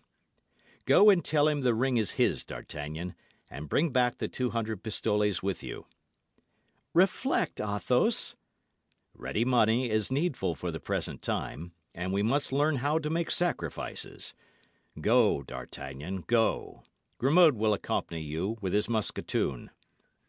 A half hour afterward, D'Artagnan returned with the 2,000 livres, and without having met with any accident. It was thus Athos found at home resources which he did not expect. End of chapter. Chapter 39 of The Three Musketeers. A Vision. At 4 o'clock the four friends were all assembled with Athos. Their anxiety about their outfits had all disappeared, and each countenance only preserved the expression of its own secret disquiet, for behind all present happiness is concealed a fear for the future. Suddenly Planchet entered, bringing 2 letters for D'Artagnan. The one was a little billet, genteelly folded, with a pretty seal in green wax on which was impressed a dove bearing a green branch. The other was a large square epistle, resplendent with the terrible arms of his Eminence the Cardinal Duke. At the sight of the little letter, the heart of D'Artagnan bounded, for he believed he recognized the handwriting, and although he had seen that writing but once, the memory of it remained at the bottom of his heart. He therefore seized the little epistle and opened it eagerly. "Be," said the letter, "on Thursday next, at from 6 to 7 o'clock in the evening, on the road to Chaillot, and look carefully into the carriages that pass. But if you have any consideration for your own life or that of those who love you, do not speak a single word. Do not make a movement which may lead anyone to believe you have recognized her who exposes herself to everything for the sake of seeing you but for an instant." No signature. "That's a snare," said Athos. "Don't go, D'Artagnan." "And yet," replied D'Artagnan, "I think I recognize the writing." "It may be counterfeit," said Athos. "Between 6 and 7 o'clock the road of Chaillot is quite deserted. You might as well go and ride in the forest of Bondy." "But suppose we all go," said D'Artagnan. "What the devil! They won't devour us all four lackeys, horses, arms, and all." "And besides, it will be a chance for displaying our new equipments," said Porthos. "But if it is a woman who writes," said Aramis, "and that woman desires not to be seen, remember, you compromise her, D'Artagnan, which is not the part of a gentleman." "We will remain in the background," said Porthos, "and he will advance alone." "Yes, but a pistol shot is easily fired from a carriage which goes at a gallop." "Bah!" said D'Artagnan, "they will miss me. If they fire, we will ride after the carriage and exterminate those who may be in it. They must be enemies." "He is right," said Porthos. "Battle! Besides, we must try our own arms." "Bah, let us enjoy that pleasure," said Aramis, with his mild and careless manner. "As you please," said Athos. "Gentlemen," said D'Artagnan, "it is 4:30, and we have scarcely time to be on the road of Chaillot by 6." "Besides, if we go out too late, nobody will see us," said Porthos, "and that will be a pity. Let us get ready, gentlemen." "But this second letter," said Athos. "You forget that. It appears to me, however, that the seal denotes that it deserves to be opened. For my part, I declare, D'Artagnan, I think it of much more consequence than the little piece of waste paper you have so cunningly slipped into your bosom." D'Artagnan blushed. "Well," said he, "let us see, gentlemen, what are his Eminence's commands." And D'Artagnan unsealed the letter and read: "Monsieur d'Artagnan, of the King's Guards, Compagnie Dessessart, is expected at the Palais Cardinal this evening at 8 o'clock. Signed, La Houdinière, Captain of the Guards." "The devil!" said Athos. "Here's a rendezvous much more serious than the other." "I will go to the second after attending the first," said D'Artagnan. "One is for 7 o'clock, and the other for 8. There will be time for both." "I would not go at all," said Aramis. "A gallant knight cannot decline a rendezvous with a lady, but a prudent gentleman may excuse himself from not waiting on his Eminence, particularly when he has reason to believe he is not invited to make his compliments." "I am of Aramis's opinion," said Porthos. "Gentlemen," replied D'Artagnan, "I have already received by Monsieur de Cavois a similar invitation from his Eminence. I neglected it, and on the morrow a serious misfortune happened to me. Constance disappeared. Whatever may ensue, I will go." "If you are determined," said Athos, "do so." "But the Bastille?" said Aramis. "Bah! You will get me out if they put me there," said D'Artagnan. "To be sure we will," replied Aramis and Porthos, with admirable promptness and decision, as if that were the simplest thing in the world. "To be sure we will get you out. But meantime, as we are to set off the day after tomorrow, you would do much better not to risk this Bastille." "Let us do better than that," said Athos. "Do not let us leave him during the whole evening. Let each of us wait at a gate of the palace with 3 Musketeers behind him. If we see a close carriage, at all suspicious in appearance, come out, let us fall upon it. It is a long time since we have had a skirmish with the guards of Monsieur the Cardinal. Monsieur de Tréville must think us dead." "To a certainty, Athos," said Aramis, "you were meant to be a general of the army. What do you think of the plan, gentlemen?" "Admirable!" replied the young men in chorus. "Well," said Porthos, "I will run to the hotel and engage our comrades to hold themselves in readiness by 8 o'clock. The rendezvous, the Place du Palais Cardinal. Meantime, you see that the lackeys saddle the horses." "I have no horse," said D'Artagnan, "but that is of no consequence. I can take one of Monsieur de Tréville's." "That is not worth while," said Aramis.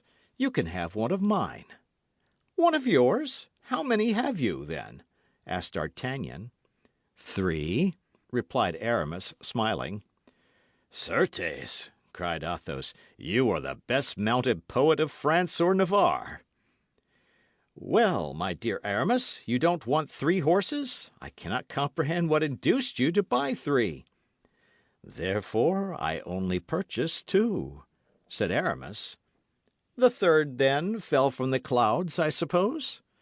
"No, the third was brought to me this very morning by a groom out of livery, who would not tell me in whose service he was, and who said he had received orders from his master." "Or his mistress," interrupted D'Artagnan. "That makes no difference," said Aramis, colouring.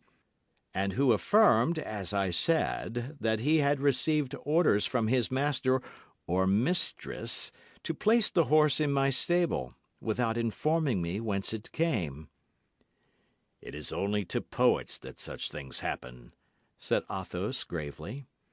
"Well, in that case, we can manage famously," said D'Artagnan. "Which of the 2 horses will you ride? That which you bought, or the one that was given to you?" "That which was given to me, assuredly. You cannot for a moment imagine, D'Artagnan, that I would commit such an offence toward—" "The unknown giver," interrupted D'Artagnan. "Or the mysterious benefactress," said Athos. "The one you bought will then become useless to you?" "Nearly so." "And you selected it yourself?" "With the greatest care. The safety of the horseman, you know, depends almost always upon the goodness of his horse." "Well, transfer it to me at the price it cost you?" "I was going to make you the offer, my dear D'Artagnan, giving you all the time necessary for repaying me such a trifle." "How much did it cost you?" 800 livres. "Here are 40 double pistoles, my dear friend," said D'Artagnan, taking the sum from his pocket. "I know that is the coin in which you were paid for your poems." "You are rich, then?" said Aramis. "Rich! Richest, my dear fellow." And D'Artagnan chinked the remainder of his pistoles in his pocket. "Send your saddle, then, to the Hotel of the Musketeers, and your horse can be brought back with ours." "Very well, but it is already 5 o'clock, so make haste." A quarter of an hour afterwards, Porthos appeared at the end of the Rue Ferrou on a very handsome genet. Mousqueton followed him upon an Auvergne horse, small but very handsome. Porthos was resplendent with joy and pride. At the same time, Aramis made his appearance at the other end of the street upon a superb English charger. Bazin followed him upon a roan, holding by the halter a vigorous Mecklenburg horse, This was D'Artagnan's mount. The two Musketeers met at the gate. Athos and D'Artagnan watched their approach from the window. "The devil!" cried Aramis. "You have a magnificent horse there, Porthos." "Yes," replied Porthos. "It is the one that ought to have been sent to me at first. A bad joke of the husband substituted the other. But the husband has been punished since, and I have obtained full satisfaction." Planchet and Grimaud appeared in their turn, leading their master's steeds. D'Artagnan and Athos put themselves into saddle with their companions, and all four set forward. Athos upon a horse he owed to a woman, Aramis on a horse he owed to his mistress, Porthos on a horse he owed to his procurator's wife, and D'Artagnan on a horse he owed to his good fortune, the best mistress possible. The lackeys followed. As Porthos had foreseen, the cavalcade produced a good effect, and if Madame Coquenard had met Porthos and seen what a superb appearance he made upon his handsome Spanish genet, she would not have regretted the bleeding she had inflicted upon the strong box of her husband.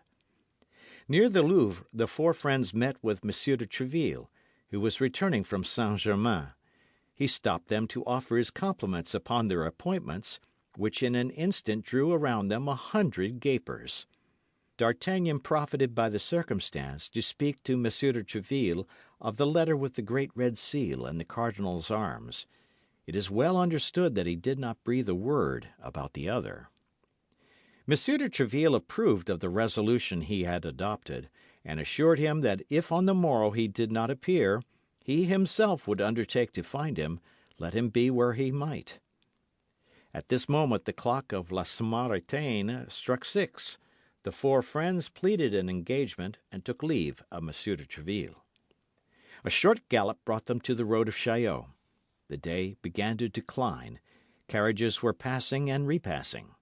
D'Artagnan, keeping at some distance from his friends, darted a scrutinizing glance into every carriage that appeared, but no face with which he was acquainted.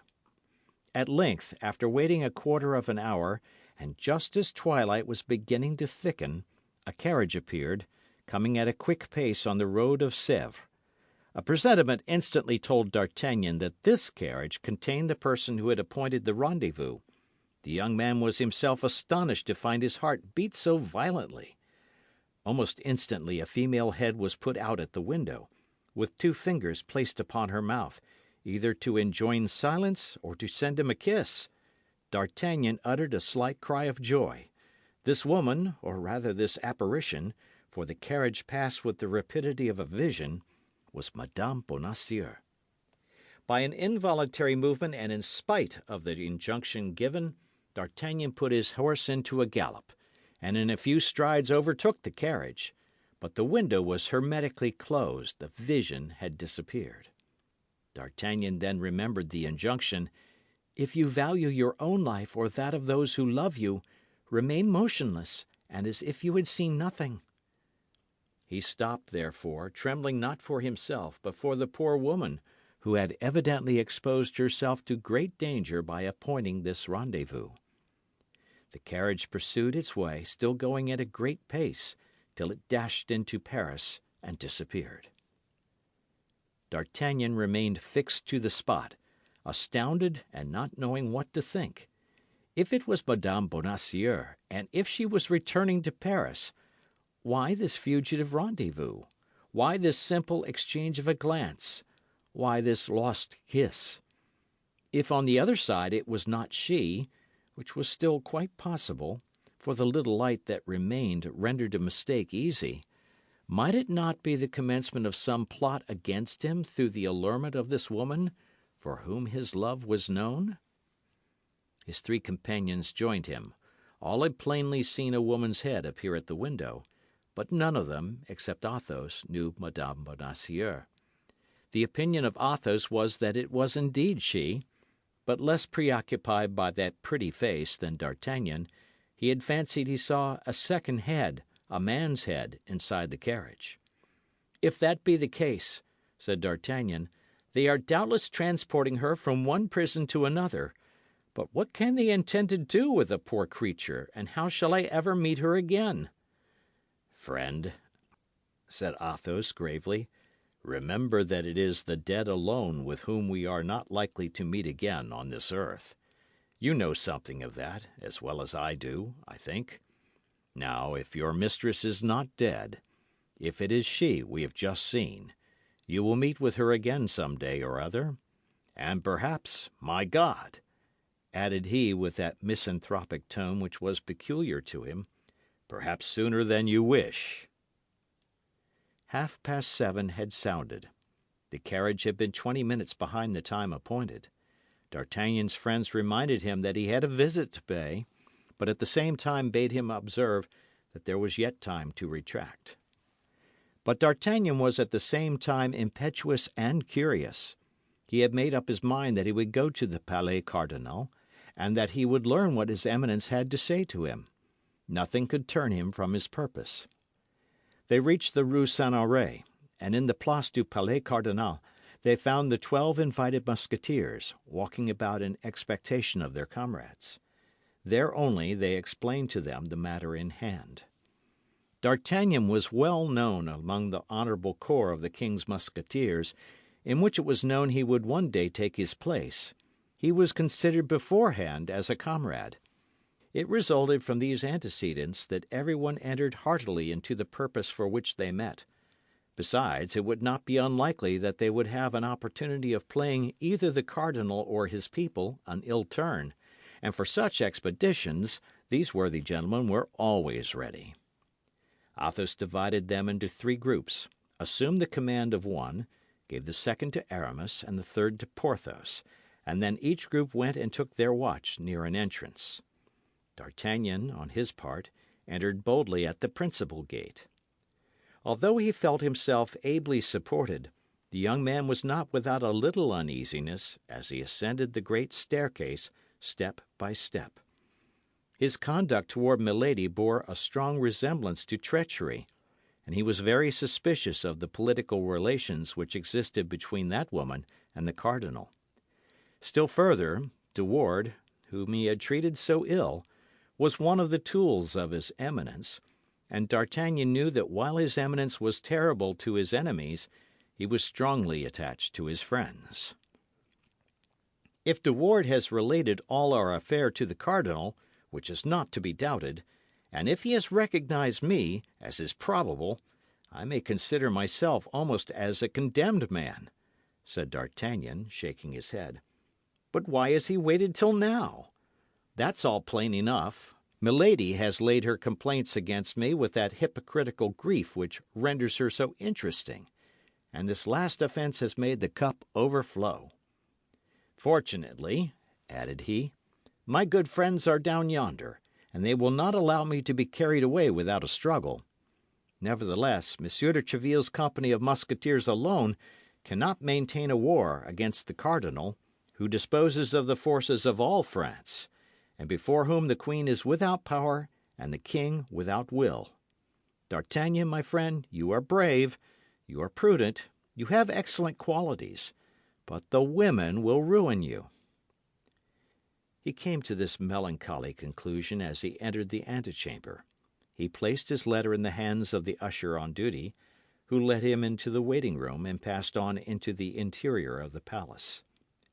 In this waiting room were 5 or 6 of the cardinal's guards, who recognized D'Artagnan, and knowing that it was he who had wounded Jussac, they looked upon him with a smile of singular meaning. This smile appeared to D'Artagnan to be of bad augury. Only, as our Gascon was not easily intimidated, or rather, thanks to a great pride natural to the men of his country, he did not allow one easily to see what was passing in his mind, when that which was passing at all resembled fear. He placed himself haughtily in front of messieurs the guards, and waited with his hand on his hip, in an attitude by no means deficient in majesty. The usher returned and made a sign to D'Artagnan to follow him. It appeared to the young man that the guards, on seeing him depart, chuckled among themselves. He traversed a corridor, crossed a grand saloon, entered a library, and found himself in the presence of a man seated at a desk and writing.